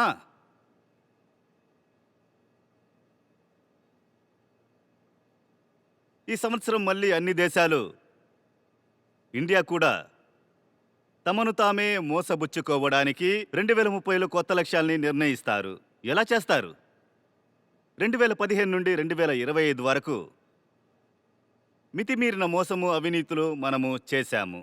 ఇప్పుడు 2025 నుండి 30 లోపు ఏం మాయ చేస్తారు? మీరు చిన్న పనే చేయలేకపోతున్నారు. అలా ఉండగా పెద్ద పని ఎలా చేస్తారు? ఈ విషయం ఎలాంటిదంటే, ఒక వ్యక్తి 3 రోజుల్లో 3 కిలోమీటర్లు నడవాలి, సరేనా? వాడు అంత పెద్ద సోంబేరి, సరైన పనికిరానోడు. 2 రోజుల్లో 50 మీటర్లు నడిచాడు. 3 రోజుల్లో ఎంత నడవాలి? 3 3 కిలోమీటర్లు అంటే 3000 మీటర్లు. కానీ 2 రోజుల్లో అతను 50 మీటర్లు నడిచాడు. అతను పర్వాలేదు, చివరి దినాన 2950 మీటర్లు నడుస్తానంటున్నాడు. ఇది కుదురుతుందా? అంతగా నడిచేవాడిలా ఉంటే 2 రోజుల ముందే నడిచి ఉండొచ్చుగా. 2025లో అన్ని దేశాలు కలిసి మళ్ళీ ఒకరికొకరు తమకు తామే అబద్ధాలు చెప్పుకుంటారు. ఎలాంటి మార్గము లేదు. 2030లో 1% కూడా రిడక్షన్ చెయ్యలేరు. 45% అనేది తర్వాత. మన కార్బన్ ఎమిషన్ స్థితి ప్రతి సంవత్సరం ఎక్కువ అవుతూ వస్తోంది. ఎంతగా పీపీఎం CO2 అట్మాస్ఫియర్లో ఉందో ప్రతి సంవత్సరం మనం పెంచుకుంటూ పోతున్నాం, తగ్గించలేదు.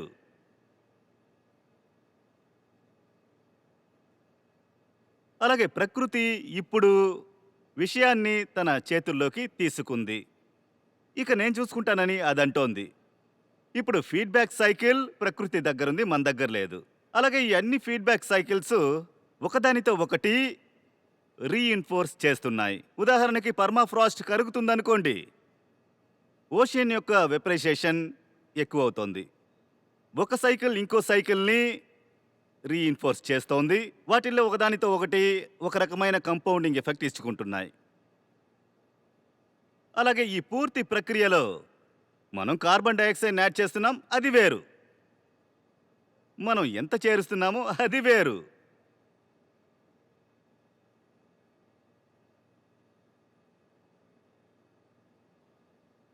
ఇప్పుడు భూమిలో చాలా బ్రహ్మాండమైన పద్ధతిలో కార్బన్ నిండి ఉంది. ఎంతలా కార్బన్ భూమిపై ఉందో, పైనంటే ఎక్కడ మట్టి ఉందో అక్కడ కాదు, కాస్త పైన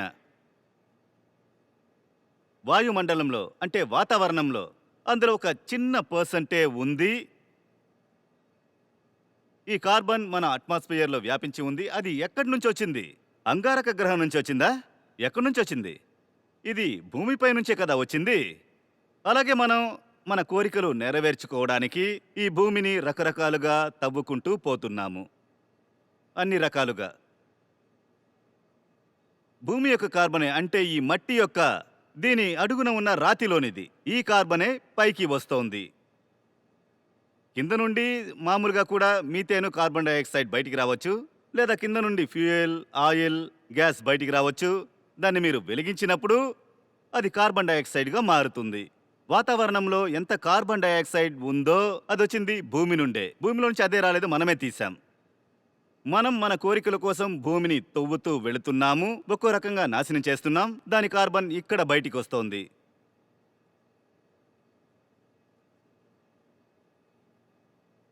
మానవ చరిత్ర యొక్క 16 ఎక్కువ వేడి మాసాలు ఇప్పుడే జరుగుతున్నాయి.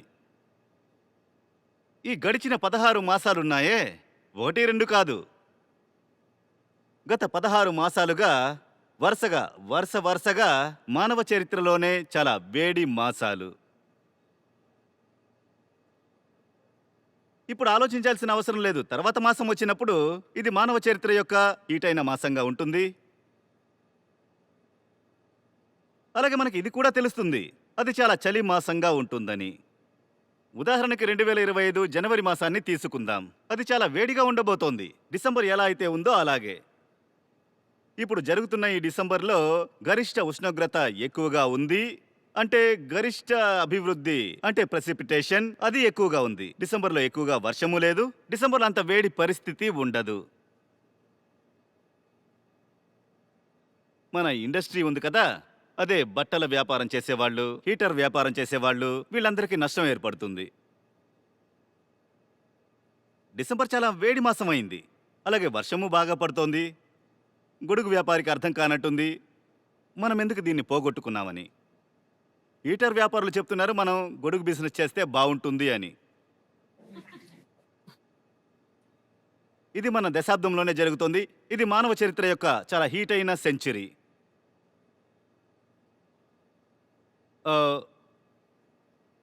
వరల్డ్ మెటీరాలజికల్ ఆర్గనైజేషన్ వాళ్ళ హోమ్ పేజీలోనే ఇండస్ట్రియల్ యాక్టివిటీస్ ఎప్పుడు ప్రారంభమయ్యాయి అప్పటి నుంచి ఇప్పటి వరకు క్లైమేట్ చేంజ్ యొక్క కర్వ్ ఉంది. ఆ కర్వ్ని అందరికీ చూపించండి. వేరే ఎక్కడైనా దొరుకుతుంది. ఆ కర్వ్ అలా లేదు. ఆ విధంగా అది ఇలా ఉంది.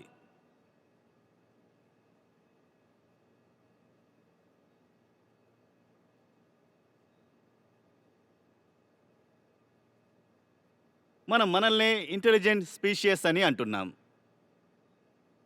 అంటే మన ఈ భూమి మనల్ని మనమే అంతం చేసుకోవడంలో మొదటి మానవ జాతిగా ఉంటుంది. ఇంటెలిజెంట్. మిగతా మనుషులను అంటుంటాం వాళ్ళకి బుద్ధి లేదు, జ్ఞానం లేదు, హెచ్చరిక లేదు అని. మనిషి ఈ భూమి యొక్క ఒకే మానవ జాతిగా ఉండబోతున్నాడు. తనను తానే వైపౌట్ చేసుకున్నవాడు. ఇప్పుడు కూడా చదువుకోవడానికి చాలా పేజీలు ఉంటాయి. వాటిని హోక్స్ అని అంటారు. ఇక్కడ చాలా వేడిగా ఉంది, ఇక్కడ చల్లగా ఉంది అంటారు. అంత హీట్గా ఉంటే దీన్ని ఎందుకు వేసుకోవాలి? విప్పేయచ్చు కదా.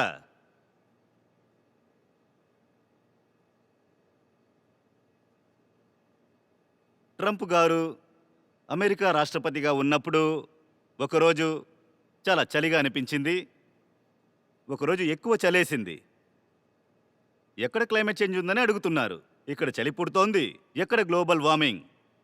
ఇండియాలో ఒక బిడ్డ ఏం చేసిందంటే, నార్త్ ఈస్ట్కి చెందిన బిడ్డ, తను చెప్పింది, అంకుల్ ముందు మీరు క్లాస్ 4కి వెళ్ళండి, అక్కడ వెదర్ ఇంకా క్లైమేట్ యొక్క వ్యత్యాసాన్ని చదవండి. డెఫినేషన్ మీకు తెలియట్లేదు. ఒక మనిషి విషయం కాదు ఇది. ఇలాంటి విషయాల్ని మాట్లాడి మాట్లాడి ప్రపంచంలోనే బాగా అభివృద్ధి చెందిన దేశంలో రాష్ట్రపతి ఎలక్షన్లో గెలిచారు. ప్రమాదకరమైన విషయం ఏంటంటే, ఎన్నికల్లో గెలవాలంటే ఇలాంటి విషయాల్ని మాట్లాడడం అవసరం. చాలా భయంకరమైన విషయం ఏంటంటే, ప్రపంచంలో ఎంతమంది ఎన్నికల్లో గెలుస్తున్నారో ఇలా మాట్లాడే గెలుస్తున్నారు. గత 6-7 సంవత్సరాల్లో ప్రపంచమంతటా రైట్ వింగ్ చాలా స్ట్రాంగ్ అవుతూ పోతోంది. రైట్ వింగ్ క్లైమేట్ చేంజ్లో లేదా ఇన్ డిఫరెన్స్ యొక్క స్టాండ్ లేదా డెనాలిజం అయి ఉండొచ్చు. క్లైమేట్ డెనాలిజం అర్థమవుతుంది కదా. జరగలేదు, అలాంటిదేమీ లేదు. ఇలా సైంటిస్టులు అబద్ధాలు చెప్తున్నారు. తర్వాత ఎవరెవరు ఎంతమంది నాయకులు ఈ విధంగా మాట్లాడుతున్నారో వాళ్ళకి అన్ని ఓట్లు ఎక్కువగా పడుతున్నాయి.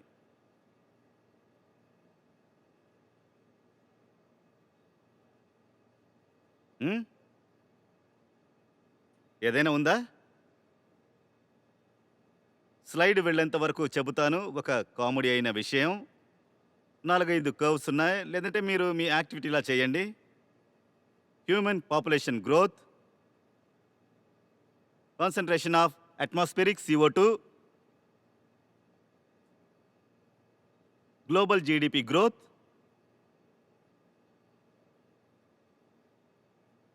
గ్లోబల్ ఇండస్ట్రియల్ ప్రొడక్షన్స్,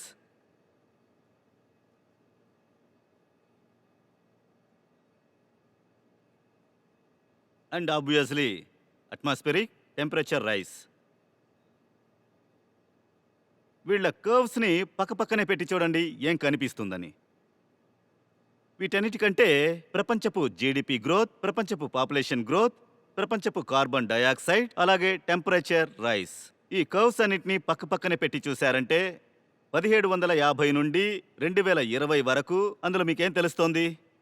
ఈ కర్వ్స్ అన్నీ కూడా ఒకేలా ఉన్నాయి, అచ్చం ఒకేలా ఉన్నాయి. విషయం చాలా స్ట్రైట్ అయింది. 2 విషయాలు మన గ్రహాన్ని దాడి చేస్తున్నాయి, మన ప్రజలందరినీ. ముందుగా పాపులేషన్, రెండోది కన్జంప్షన్. పాపులేషన్ ఇంకా కన్జంప్షన్. ఇంత స్ట్రైట్ విషయం ఇది. ఇందులో ఎక్కువగా సైన్స్ ఏమీ అక్కర్లేదు. మన తెగలు మన జనసంఖ్యను ఎక్కువ చేసి ఇంకా సుఖాన్ని అనుభవించి మొత్తం పాడు చేసేశారు. చిన్న విషయమే. ఇప్పుడు కూడా దీనికి పరిష్కారం ఉంది. దీన్ని కాపాడడానికి హద్దులు ఎంతవరకు ఉన్నాయో, లేదా మళ్ళీ ఇంకొక ఫీడ్బ్యాక్ సైకిల్ ప్రక్రియ మొదలైతే తప్పించుకునే అవకాశం తక్కువైపోతుంది. ఇప్పుడు తప్పించుకోవడానికి ఏదైనా అవకాశం ఉందంటే 2 విషయాల్ని తగ్గించుకోవాలి. ఏంటది? జనసంఖ్య ఇంకా కన్జంప్షన్. జనసంఖ్య, కన్జంప్షన్ వేరే వేరే విషయాలు కాదు. అవి 2 మనిషి వృత్తి వలన బయటపడుతున్నాయి. ఏంటి? భోగము. మూలమైన విషయాలు ఉన్నాయే, దీర్ఘమైన తెలియనితనం ఉందే అదే ఈ రెండు విషయాల్ని చేయనిస్తుంది. ఎవరి పని చేస్తున్నారో వాళ్ళు ఈ రెండు విషయాల్ని చేస్తున్నారు. ఈ రెండిటిలో ఒకదాన్ని చేసే మనిషి ఏ ఒక్కరూ ఉండరు. మామూలు మనిషికి ఈ రెండు ఆశలు ఉంటాయి. మనం ఎక్కువ మంది అవ్వాలి, మనం ఎక్కువగా అనుభవించాలి. ఎందుకంటే ఈ రెండు ఆశలు ఒకటే. Let me consume and let me consume from as many hands, as many bodies, as many mouths as possible.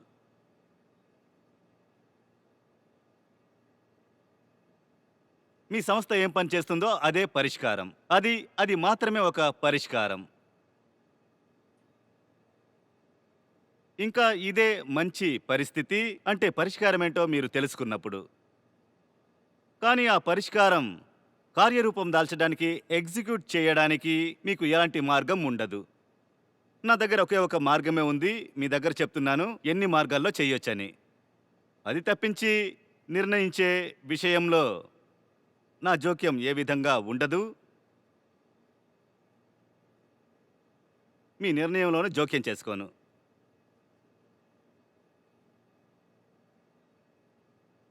ఇదే 1750 నుంచి చూపిస్తే ఇంకా బాగుంటుంది, ఇంకా క్లియర్గా ఉంటుంది. మీకు అర్థమవుతుంది కదా. ఇప్పుడు 400 పీపీఎం లేదు. ఇది 2018 వరకే. 2018 వరకు 400 పీపీఎం ఉండేది. ఇప్పుడు ఇది 430 పీపీఎం అయింది. ప్రకృతికి తన పనేంటో బాగా తెలుసు. కర్వ్ ఫ్లాట్గా ఉంది, చూశారు కదా. ఎప్పటి నుంచి ఫ్లాట్గా ఉంది, ఎప్పటి నుంచి ఫ్లాట్గా ఉందో తెలియట్లేదు. ఇక్కడ కింద ఎక్స్ఎక్స్ఎక్స్ అని ఉంది కదా. అంటే ఏంటి? ప్రజలు ఎలా తెలుసుకుంటారు? ఇది చూడండి. అలాగే ఈ కర్వ్ ఉంది కదా, ఇది హ్యూమన్ పాపులేషన్ గ్రోత్ కర్వ్ కూడా. అంటే ఒక మనిషి పుట్టేది కార్బన్ని ఎమిట్ చేయడానికి. కొన్ని కర్వ్స్ ఉన్నాయి. ముందు ఉన్న డేటా అందులో లేదు, కానీ ఎక్కడి నుంచి ఉందో అక్కడి నుంచి చూడండి. అవి అలాగే కర్వ్స్ అన్నీ ఒకేలా కనిపిస్తాయి. మన జీవితపు అండర్లైన్ ఫిలాసఫీ ఉంది కదా, అదే ఈ కర్వ్స్ అన్నిటికీ కారణము. మన అండర్లైన్ ఫిలాసఫీ ఏంటంటే, నీ గురించి తెలుసుకోకు, బయటికెళ్ళి అనుభవించు. నీ గురించి నువ్వు చూడకు, బయటే ఉందో దాన్ని కన్జ్యూమ్ చేసుకుని వెళ్ళు. దాన్ని అతను చేశాడు. తర్వాత వరల్డ్ పాపులేషన్, కార్బన్ డయాక్సైడ్. మొదటి రెండు కర్వ్స్ ఉన్నాయిగా, వాటిని జాగ్రత్తగా చూడండి. ఇంట్రెస్టింగ్గా ఉందా? అచ్చం ఒకేలా ఉన్నాయి కదా. అంతే. ప్రజలు CO2 కాన్సంట్రేషన్ని ఎలా తగ్గించాలని అడుగుతున్నారు. ఇదిగా ఉంది చూడండి. ఇదే విధంగా ఫారెస్ట్ లాస్ ఉన్నాయి కదా. పాపులేషన్ కర్వ్ ఉందిగా, దాన్ని చూడండి. మీరు పుట్టేటప్పుడు అదే నేను చెప్పానుగా, ఒక బిడ్డ ఈరోజు పుడుతుందంటే వేల లక్షల కొమ్మలు, జంతువుల, చెట్ల యొక్క మరణంలో పిల్లలు పుడుతున్నారు. మాకు బిడ్డ పుట్టినప్పుడు ఇలా అంటున్నారని ప్రజలు కోప్పడతారు. 1,00,000 చెట్లని నరుకుతామా, 1,00,000 జంతువులు చనిపోతాయా అంటున్నారు. మొదటి కర్వ్ తర్వాత చివరి కర్వ్ని చూడండి. మొదట్లో ఉన్న కర్వ్ని, చివర్లో ఉన్న కర్వ్ని చూడండి. చెప్పండి, నేనేమైనా తప్పుగా చెప్పానా? ఒక బిడ్డ పుట్టడానికి అర్థం ఏంటంటే, మీరు 1,00,000 చెట్లను, 1,00,000 జంతువులను చంపారు అని అర్థము. నేను తప్పుగా చెప్పానా? మొదటి ఇంకా చివరి కర్వ్ని చూడండి. వీటిలో మీరు ఇంకా కర్వ్స్ని యాడ్ చేయొచ్చు. Material production. మనం ప్రతి ఏడాది ఇండస్ట్రియల్ ప్రొడక్షన్ ఎంత చేస్తున్నామని. ఆ కర్వ్ ఇదేలా ఉంటే అలాగే ఉంటుంది. ఆ తెలియనితనం ఎక్కువ అవడమే మనల్ని బలవంత పెడుతోంది. ఇంకా బిడ్డల్ని పుట్టించు, బిడ్డల్ని పుట్టించు అని. అదే ఇప్పుడు మనకు చెబుతోంది, అనుభవించు, ఎదుర్కొను. ఇంకా వస్తువులు ఉండాలి. 2-3 పిల్లలుంటే ఇల్లు పెద్దదిగా తీయాలి. ఇంతమంది ఒక స్కూటర్లో వెళ్ళగలమా? అందువల్ల ఒక కారు కొనాలి. దాన్నే కదా మనం చెప్తాం, the family is the unit of society. కాస్త ఓర్పుగా ఆలోచించండి. Family is the unit of consumption.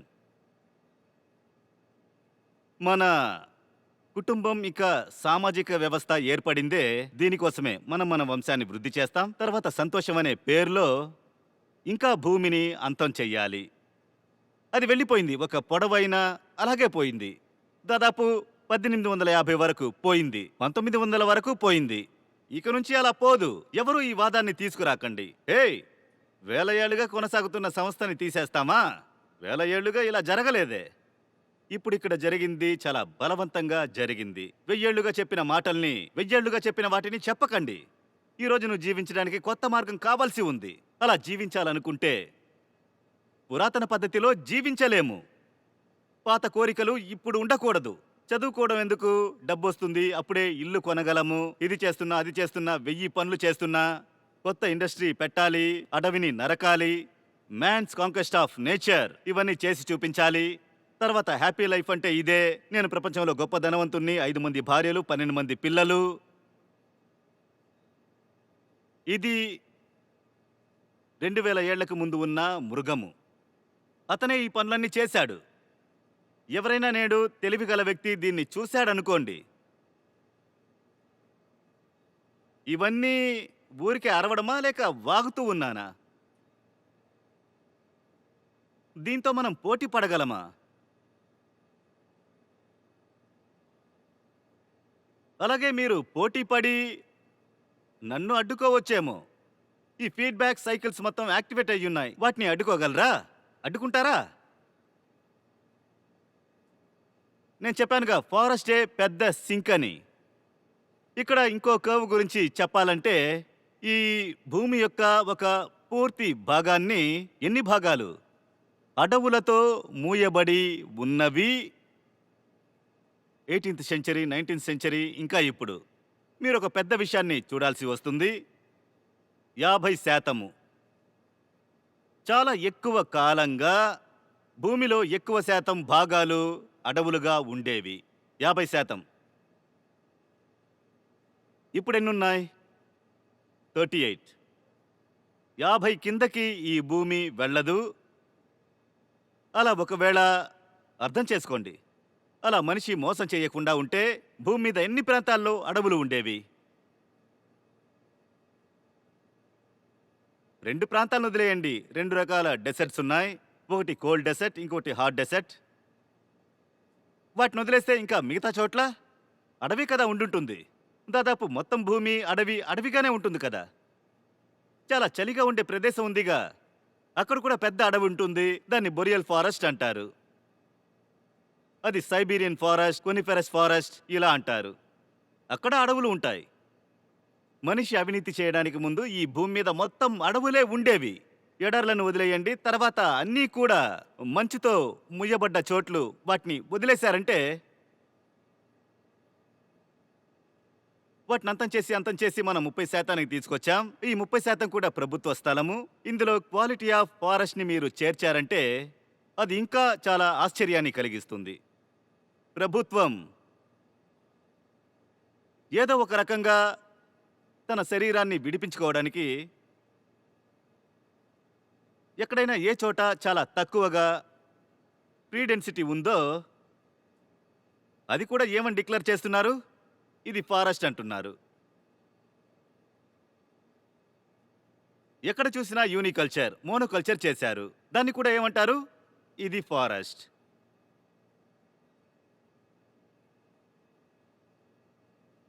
Forest మాత్రం లేకుంటే మరి కార్బన్ని ఏది పీల్చుకుంటుంది? మరి ఫారెస్ట్ లేనప్పుడు మీరు జనసంఖ్యను పెంచారే, వాళ్ళందరూ ఎక్కడుంటారు? వాళ్ళు తినడానికి అన్నానికి ఒడ్లు పండించాలి కదా. పంట భూములు ఎక్కడి నుంచి వస్తాయి? అడవి నరికితేనేగా పంట భూమి అవుతుంది.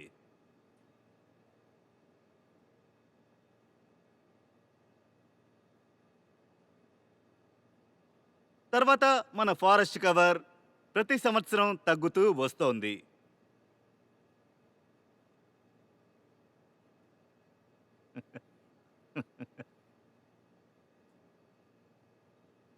మొత్తం 4000 మిలియన్ హెక్టార్స్ మన దగ్గర అడవి ఉంది ఈ భూమి మీద. తర్వాత సుమారు 10 ఏళ్లలో మనము దాదాపు అందులో నుంచి 500 తీసేశాం. మనకు అంత అవసరము. Come on baby, make it fast. మనం చాలా తొందరలో ఉన్నాం.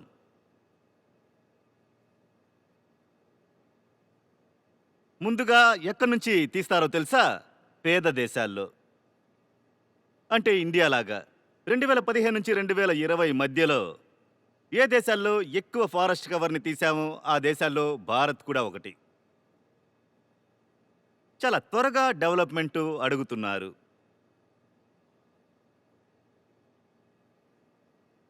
అలాగే అన్నిటికంటే వెల్ ప్రిజర్వ్డ్ ఫారెస్ట్ ఏది? మీ టెంప్లేట్ ఫారెస్ట్ ఉందే, ఈ యూరోప్ ఇలాంటివన్నీ. అలాగే చాలా పైనున్నవి సైబీరియన్ ఫారెస్ట్ ఇలాంటివన్నీ. అయినా కూడా అవి తప్పించుకున్నాయి. ఎక్కడ ఎక్కువగా నరుగుతున్నారు? బ్రెజిల్లో, ఆఫ్రికాలో, ఇండియాలో, మలేషియా, ఇండోనేషియాలో.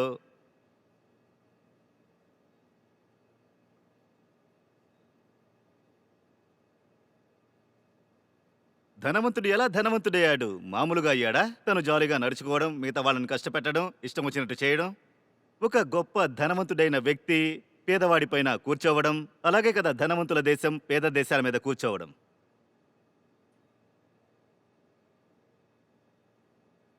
దీనికేంటి పరిష్కారం? ఒక మనిషినే మనం మార్చలేకపోతున్నాం, మరి దేశాన్ని ఎలా మార్చడము? మార్చగలమా ఏంటి?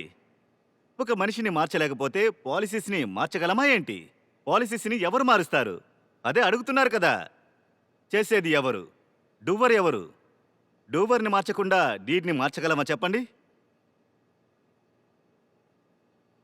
సో మీతో పాటు మీ సంస్థ ఇదే డూవర్ని, యాక్టర్ని, కర్తని మార్చడానికి ప్రయత్నిస్తున్నారు. కానీ అలా తెలియట్లేదు ఈ వేగం సరిపోతుందా అని. ఎంత వేగంగా జరగాలో అది చాలా తక్కువ వేగంతో జరుగుతోంది. దానికి సమయం. అయినా ఇది 39లో ఎలా ఆగిపోయింది?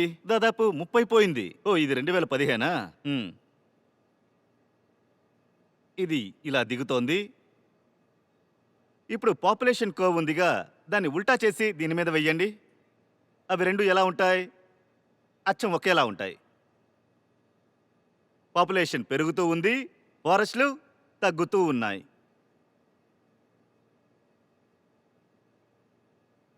ఒక ఆశ్చర్యాన్ని చెప్పనా?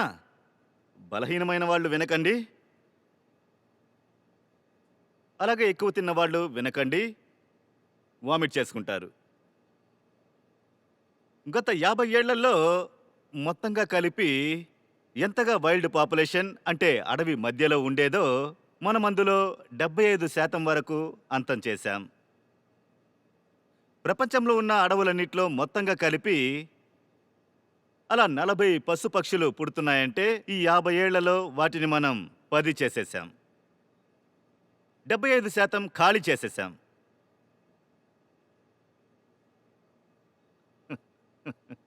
ఇదే కల్చర్. అంటే భూమి మీద ఉన్నవాళ్ళు, తర్వాత నీళ్ల కింద ఉన్న వాళ్ళ గురించి మాట్లాడాలంటే 85% శుభ్రమైపోయింది. మనం తప్పించి ఈ భూమి మీద ఎవరు ప్రాణంతో ఉండట్లేదు. మనం ఎవరిని వదలనంటున్నాం, ఎవరిని బ్రతకనివ్వట్లేదు. ఆలోచించండి, 85% పాపులేషన్ డిక్లైన్. మానవ జాతి పెరుగుతూ పోతోంది. అలాగే మిగతావి 50 ఏళ్లలో మనం 85% ఖాళీ చేసేసాం. అవి ప్రాణాలతోనే లేవు.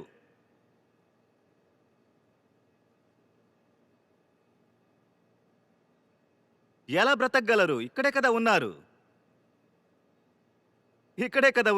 ఎలా బ్రతకగలరు? గీత మిమ్మల్ని అందరినీ స్వర్గానికి పంపించడానికి మాత్రమే కాదు. గీత ఎందుకుందంటే ఈ భూమిని కాపాడడానికి కావచ్చు. స్వర్గం గురించి తర్వాత, ముందు ఈ భూమి ఉంటుందా ఆలోచిద్దాం.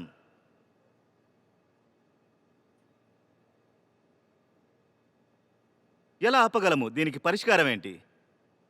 మామూలు మనుషులే దీనికి పరిష్కారం. ఎందుకంటే ఈ ప్రపంచంలో ఏ దేశం ఎక్కువగా ఎమిషన్ చేస్తోందో అవన్నీ కూడా డెమోక్రటిక్. G20 మీకు తెలుసు కదా. G20 అది ఈ ప్రపంచంలో 80 నుండి 90% వరకు కార్బన్ ఎమిషన్కి బాధ్యత. అలాగే G20 మొత్తంగా డెమోక్రటిక్. నేను చెప్పడానికి వచ్చేది ఏంటంటే, విషయం ఎవరి చేతుల్లో ఉంది? విషయం మీ చేతుల్లోనే ఉంది. కానీ మిమ్మల్ని మోసం చేస్తున్నారు, ఇలాంటి సమస్యల్లో ఇరికిస్తున్నారు. ఇదంతా అబద్ధము, దీని గురించి మీరు మాట్లాడకూడదు అని. ప్రపంచంలో 6 దేశాలు ఉన్నాయి ఎక్కువ ఎమిషన్ని చేసేవాళ్ళు. US, China, India, Russia, European union, Brazil. వీళ్ళందరూ డెమోక్రటిక్ లేదా సెమీ డెమోక్రటిక్ అని అనుకుందాం.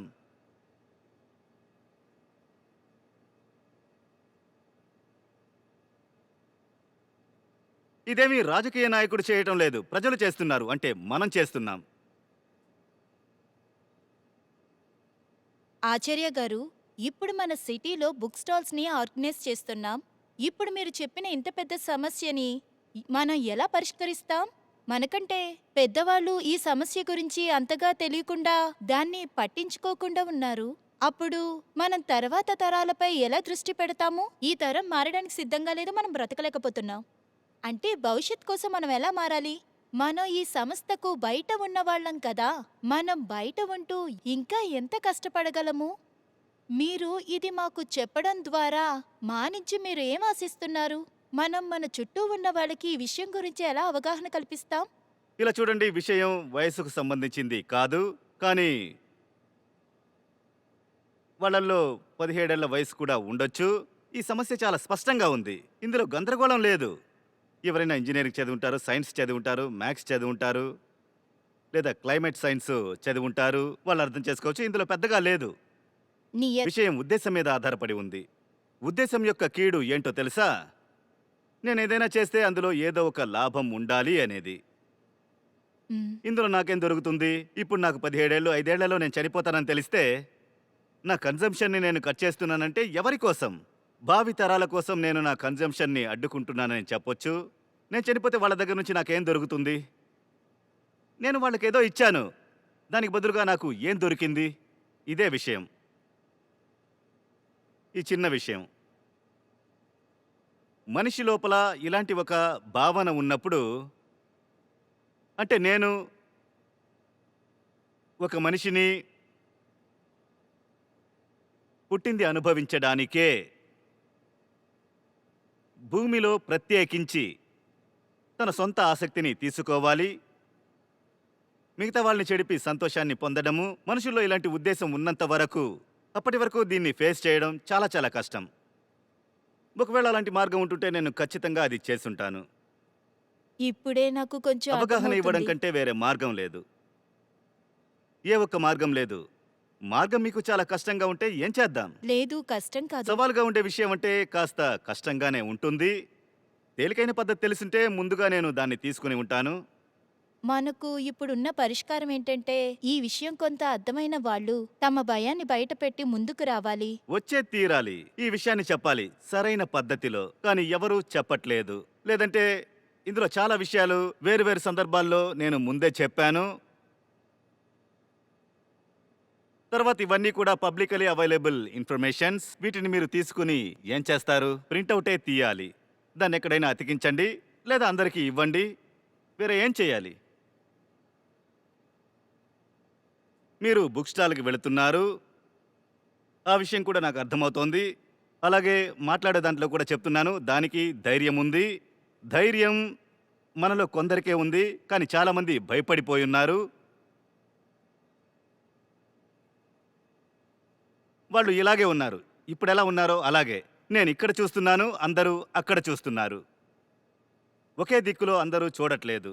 నాకు అర్థమవుతున్నది ఏంటంటే, మీరు ప్రాణాలను లెక్క చేయకుండా బయటకు అలాంటిదేమీ వెళ్తున్నారు. లేదు. అదే అలాంటిదేమీ లేదు. ఇప్పుడు మనం చాలా తెలివిగా ఉంటాం కదా. తెలివిగా ఉంటే అవును, తప్పించుకుంటాం మనల్ని కదా. మనమే స్మార్ట్ అనుకుంటున్నాం. మనం ఏమంటాం? లేదు లేదు, 50-50 వెళ్లాల్సిన రిస్క్ తీసుకోవద్దు అంటాం. ఇటువైపు సమాధానంగా వెళ్ళాలి, అక్కడ కూడా సమాధానంగా ఉండాలంటాం.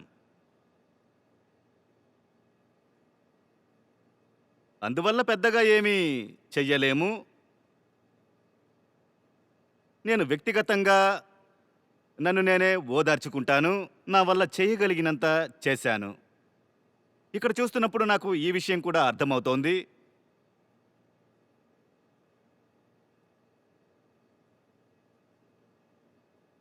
తర్వాత ఎవరికి ఈ లెక్కల్ని అర్థమయ్యేలా చెప్పినా అర్థం కాదు. ఎందుకంటే ఈ లెక్కలు కూడా ఎవరెవరికి తెలుసో వాళ్ళల్లోనూ కొంతమంది భయపడిపోయే మారుతున్నారు. ఎప్పుడు ఒక మనిషి యొక్క కేంద్రాన్ని, అంటే సెంటర్ని మార్చలేక ఉన్నామో అప్పటి వరకు మొదటి విషయం, వాళ్ళకి ఈ లెక్కలు తెలుసుకోవడం ఇష్టం ఉండదు. మరి తెలుసుకున్నా చెప్తారు, సో వాట్. అందువల్ల నాకు దిగులేంటని. ఎంజాయ్ చేయండి.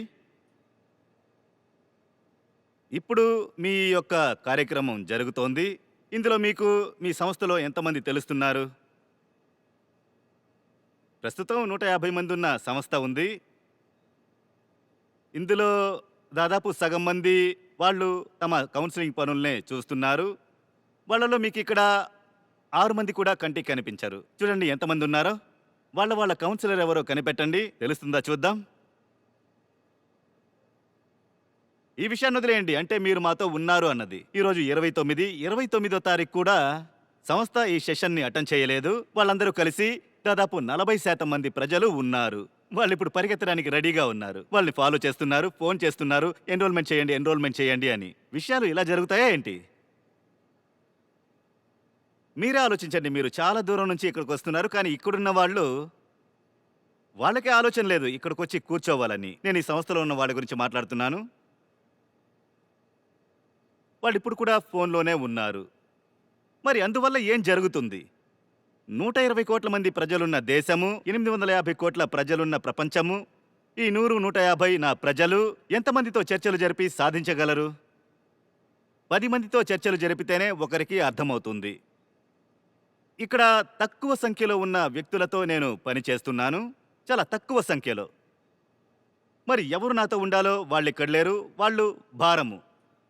అదే ఇక్కడున్న ప్రశ్న. అది చాలా పెద్ద భారం. ప్రతి నెల దాన్ని తగ్గించాలి.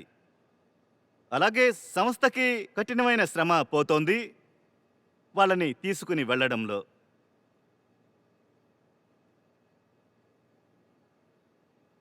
ఒకే ఒక దారుంది. మీరు ఎలా అర్థం చేసుకున్నారో అలాగే ఇంకొకరు అర్థం చేసుకుంటారు. ఒకవేళ అలా ఎవరైనా అర్థం చేసుకుంటే మీరెలా అర్థం చేసుకున్నారో ఆ విధంగా, దాని మూలంగా అప్పుడు మీరు ఎక్కడైతే ఉన్నారో అక్కడికే వాళ్ళని తీసుకురావాలి. మీరు ఇలా కూడా అనుకోవచ్చు, నా స్వార్థం కోసం నేను మాట్లాడుతున్నాను అని, చాలా బ్రహ్మాండమైన బంగ్లా కట్టుకోవాలి అని. లేదా దీన్ని ఇలా కూడా అనుకోండి, ఈ ఒకే ఒక పరిష్కారమే నా కంటికి కనిపిస్తోంది. మీరు పూర్తిగా ప్రయత్నం చేసి ప్రజల్ని గీతకు తీసుకురావాలి. మీరిప్పుడు ఇలా చెప్పకూడదు, మేమొక కస్టమర్, ఈ సంస్థ యొక్క కొట్టుకు వచ్చి మీరొక వస్తువు తీసుకున్నారు, బయలుదేరేశారు. అలా చెప్పకూడదు. ఇప్పుడు మాట్లాడే విషయం మీకు అర్థమవుతోందంటే వెళ్ళండి, ప్రజల్ని తీసుకురండి, కూర్చోబెట్టండి, ఈ హెచ్చరికల్ని చూపించండి. పారిపోయేలా చేయకండి. వేరే ఎలాంటి మార్గం లేదు. ఇప్పటి వరకు ఈ 100-150 మందే ఈ సంస్థ యొక్క వ్యక్తులు, కాళ్ళు చేతులంటే అప్పటి వరకు పనిలో ఎలాంటి వేగము ఉండదు. తర్వాత ఈ 100-150 మంది కూడా మీ దగ్గర చాలా వ్యతిరేకతను ఎదుర్కొంటున్నారు. ఇది కూడా విడిపోయి చెదిరిపోతోంది. ఈ సంఖ్య పెరగాలి. ఇందులో ఉన్న వ్యతిరేకతను ఎదుర్కొనే ధైర్యము ఎక్కువ అవుతుంది. ఇప్పుడు ఇక్కడ ఉన్న వాళ్లకు ఏం తెలుస్తోందంటే it's us versus the world. It's the 150 of us versus the entire world. And entire world includes the Geeta community also. ఎక్కువ కష్టం వారి ద్వారానే ఏర్పడుతుంది. నా దృష్టిలో ఇది తప్ప వేరే మార్గం లేదు. ఒకవేళ నేను అనుకునేది తప్పుగా కూడా ఉండొచ్చు, ఖచ్చితంగా. మరి నేను ఎంతగా ఈ సమస్యల్ని అర్థమయ్యేలా చెప్పానో, నేను మీకు పైపైన ఉన్న విషయాలనే చెప్పాను. గంట సేపట్లో నేను అవే చెప్పగలను. ఇందులో చాలా దీర్ఘంగా వెళ్ళి ప్రపంచంలో ఎలాంటి పనులు జరుగుతున్నాయి అవి కూడా చూశాను. ఎవరికి తెలుసు, అక్కడ కూడా పరిష్కారం ఏదైనా దొరకొచ్చేమో. అక్కడే పరిష్కారము లేదు. వాళ్ళు అంటున్నారు అట్మాస్ఫియర్ని డీకార్బనైజ్ చేస్తాము అని. దాని గురించి నేను విస్తారంగా చదివాను. అప్పుడే తెలిసింది ఇప్పుడు చేసే పనులన్నీ నకిలీ పనులన్నీ. దీనివల్ల ఏది జరగదు. జస్ట్ ఫండ్ చేర్చుకోవడం, చాలా మందిని మోసం చేయడం, ఇలాంటి విషయాలు చాలా జరుగుతున్నాయి. టెక్నాలజికల్ సొల్యూషన్ తీసుకోవచ్చు, ఏదైనా చేద్దాం. ఒకే ఒక విషయం నాకు పరిష్కారం దొరికింది. పని చేసేవాళ్ళు చేస్తున్నారు. అలాగే మన దగ్గర ప్రూఫ్ ఆఫ్ కాన్సెప్ట్ ఉంది. అలా అంటే వాళ్ళని తీసుకుంటే వాళ్ళు నిజంగా నాతో పాటు కలిసి ఉండేవాళ్ళు. వాళ్ళపైన ఉన్న ఆ క్యాపిటా ఎమిషన్, వాళ్ళందరి యొక్క పని ఏంటంటే ఎవరైతే భూమికి బాధింపును కలిగిస్తున్నారో వాళ్ళు దాదాపు 70-80% తగ్గుతున్నారు. సో నా దగ్గర ప్రూఫ్ ఆఫ్ కాన్సెప్ట్ ఉంది.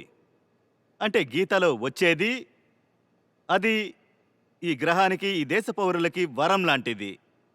నాకు తెలుసు. ఇంకా అది నిరూపించబడింది, క్రమంగా నిరూపించబడింది. కానీ సంఖ్య చాలా తక్కువగా ఉంది. అన్ని సమస్యలు ఈ సంఖ్యలోనే ఏర్పడుతున్నాయి. The numbers. The resources and the numbers. అక్కడికి వెళ్ళి అందరం ఎరుకుంటున్నాం. ఎవరు సంస్థ గురించి తెలుసుకుని ఉన్నారో వాళ్ళకి చెప్పడంలో ఎలాంటి అభ్యంతరము లేదు. మీ సంస్థ ఈ ప్రపంచానికి చాలా పెద్ద ముఖ్యమైన కార్యాన్ని చేస్తోంది. నాకు తెలిసి మనం ఇప్పుడు ఒంటరిగా ఉండొచ్చు. ఆ పనిని మనం అలా చేస్తున్నాం, దానికి ప్రతిఫలము దొరుకుతోంది. కానీ ఈ ముఖ్యమైన పని చాలా చిన్న ఎత్తులో జరుగుతోంది. కానీ మిగతా వాళ్ళు అంటున్నారు పని సంస్థది అని. మనదా ఏంటి? మీరందరూ ఈ సంస్థలో కస్టమర్స్ అనుకుంటున్నారా, ఏమనుకుంటున్నారో నాకు తెలియదు. అరే, సంస్థ పేరులో చేయనక్కర్లేదు, మీ పేరులో చేయండి. కానీ చెయ్యండి. 5-6 లైన్లు చెప్పాలనుంది.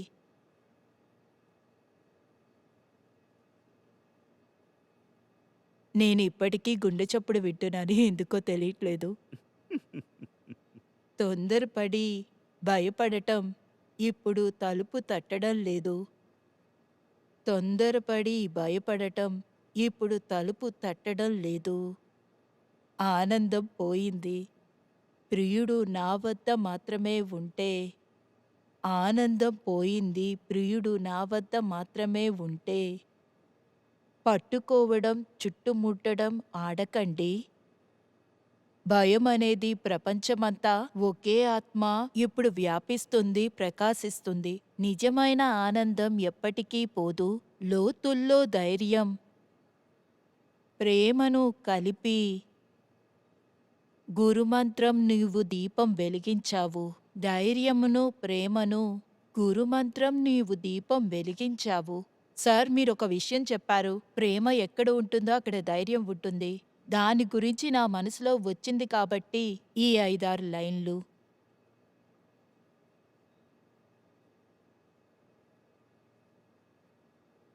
ప్రణామం ఆచార్య గారు. చెప్పండి. నా పేరు సబ్నం. నాకు తెలుసు, చెప్పండి. మీరు చెప్పినట్లు నేను జూదం పేజారు చేశాను. ఇప్పుడు నేను ఇద్దరు పిల్లల తల్లిని. ఇద్దరిని నా నుండి వేరు చేశారు. మాట్లాడనివ్వట్లేదు. గత ఏప్రిల్ నుండి నేను ఇక్కడే నోయిడాలో ఉన్నాను. మీరు అనుకుంటారు నేను ఏ వస్తువుని ధరించట్లేదని. నా దగ్గర ఉన్న బంగారాన్ని అమ్మి పీజీకి ఇచ్చేశాను. నేను మీరు చెప్పేది వినటానికి వచ్చాను. మీ బోధనలు నన్ను కాపాడాయి. నాకు ఎక్కువ చదువు కూడా లేదు. నేను బలంగా కూడా లేను. నేను మీరు చెప్పేది వినడం వల్ల బలపడుతూ ఉన్నాను. మరియు బలమే అందమని మీరు చెప్తూ ఉన్నారు. కాబట్టి ఏమీ లేవు, ప్రశ్నలు లేవు, జవాబులు లేవు. నా కథ మాత్రమే చెప్పాలనుకున్నా. ప్రణామం. నేను 4 సంవత్సరాల క్రితం బాతుగుడ్లు, కోడిగుడ్లు అమ్ముకునేవాడిని. ఇప్పుడు మీ పుస్తకాన్ని అమ్ముతున్నాను. రోజు అమ్ముతున్నాను.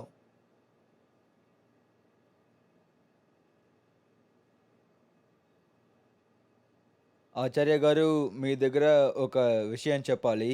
నేను 21 ఏళ్ల వయసులో ఉన్నప్పుడు 2-3 సంవత్సరాల ముందు నా తండ్రి 3 సంవత్సరాలుగా అనారోగ్యంతో ఉన్నారు. ఇప్పుడు మరణించారు. ఆ తర్వాత ఏంటంటే ఇంట్లో ఆర్థికంగా ఏ సహాయం లేదు. నేను ఆ సమయంలో ఏం ఆలోచిస్తానంటే నాకు మాత్రం ఎందుకు ఇలా జరుగుతుంది అని ఆలోచించేవాడిని. నా స్నేహితులకు ఇలాంటివి జరిగేది లేదు.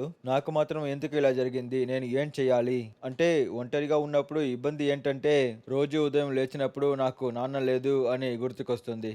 ఇంకా ఈ ఇబ్బందుల్ని నేను ఎందుకు సగించాలి?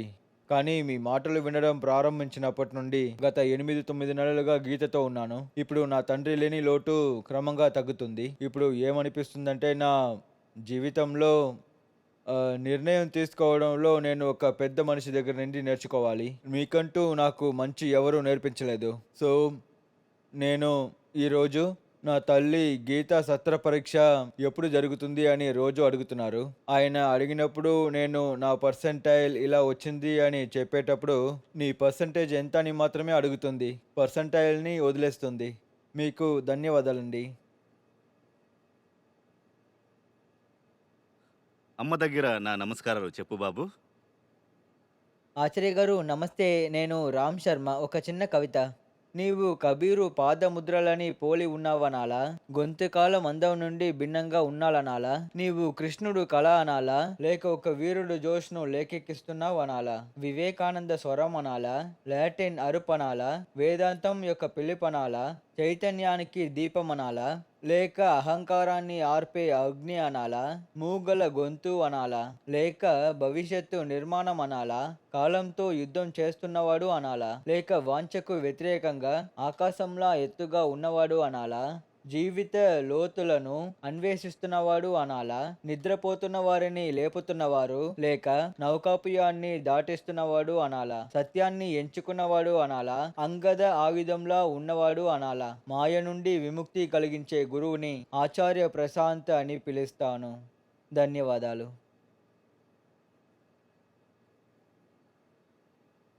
నిజంగా చాలా అద్భుతంగా ఉంది. ఎంతో ఆసక్తితో హృదయపూర్వకంగా హ్మ్, బయటికి వచ్చి ఈ ప్రపంచంలో, ఈ సమాజంలో కదా కాస్త ప్రేరేపణ, కాస్త గొంతుని విప్పాలి. అప్పుడు సంతోషంగా ఉంటుంది కదా. ఏం చేయబోతున్నారు? హ్మ్, చాలా ఆర్భాటంగా ఉంటుందా? ఆగండి, నేను కిందకు వస్తాను. ఎందుకంటే ఈ వేదిక జనాల్ని తట్టుకోలేదు. వస్తున్నా వస్తున్నా.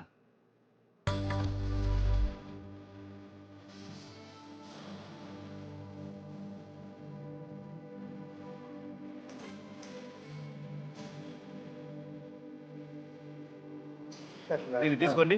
ప్రతి ఒక్కరికి ఆ, ఆ. దీన్ని తీసుకో. ఆ, తీసుకో. ఆ, ఆ.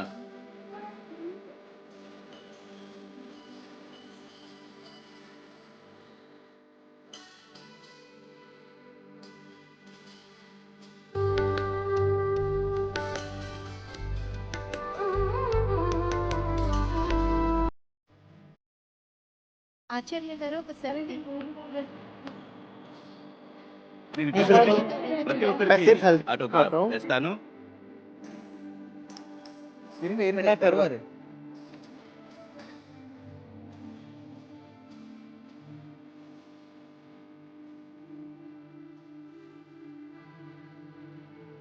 ఏంటి ఫోటో తీసుకోండి. చూడండి.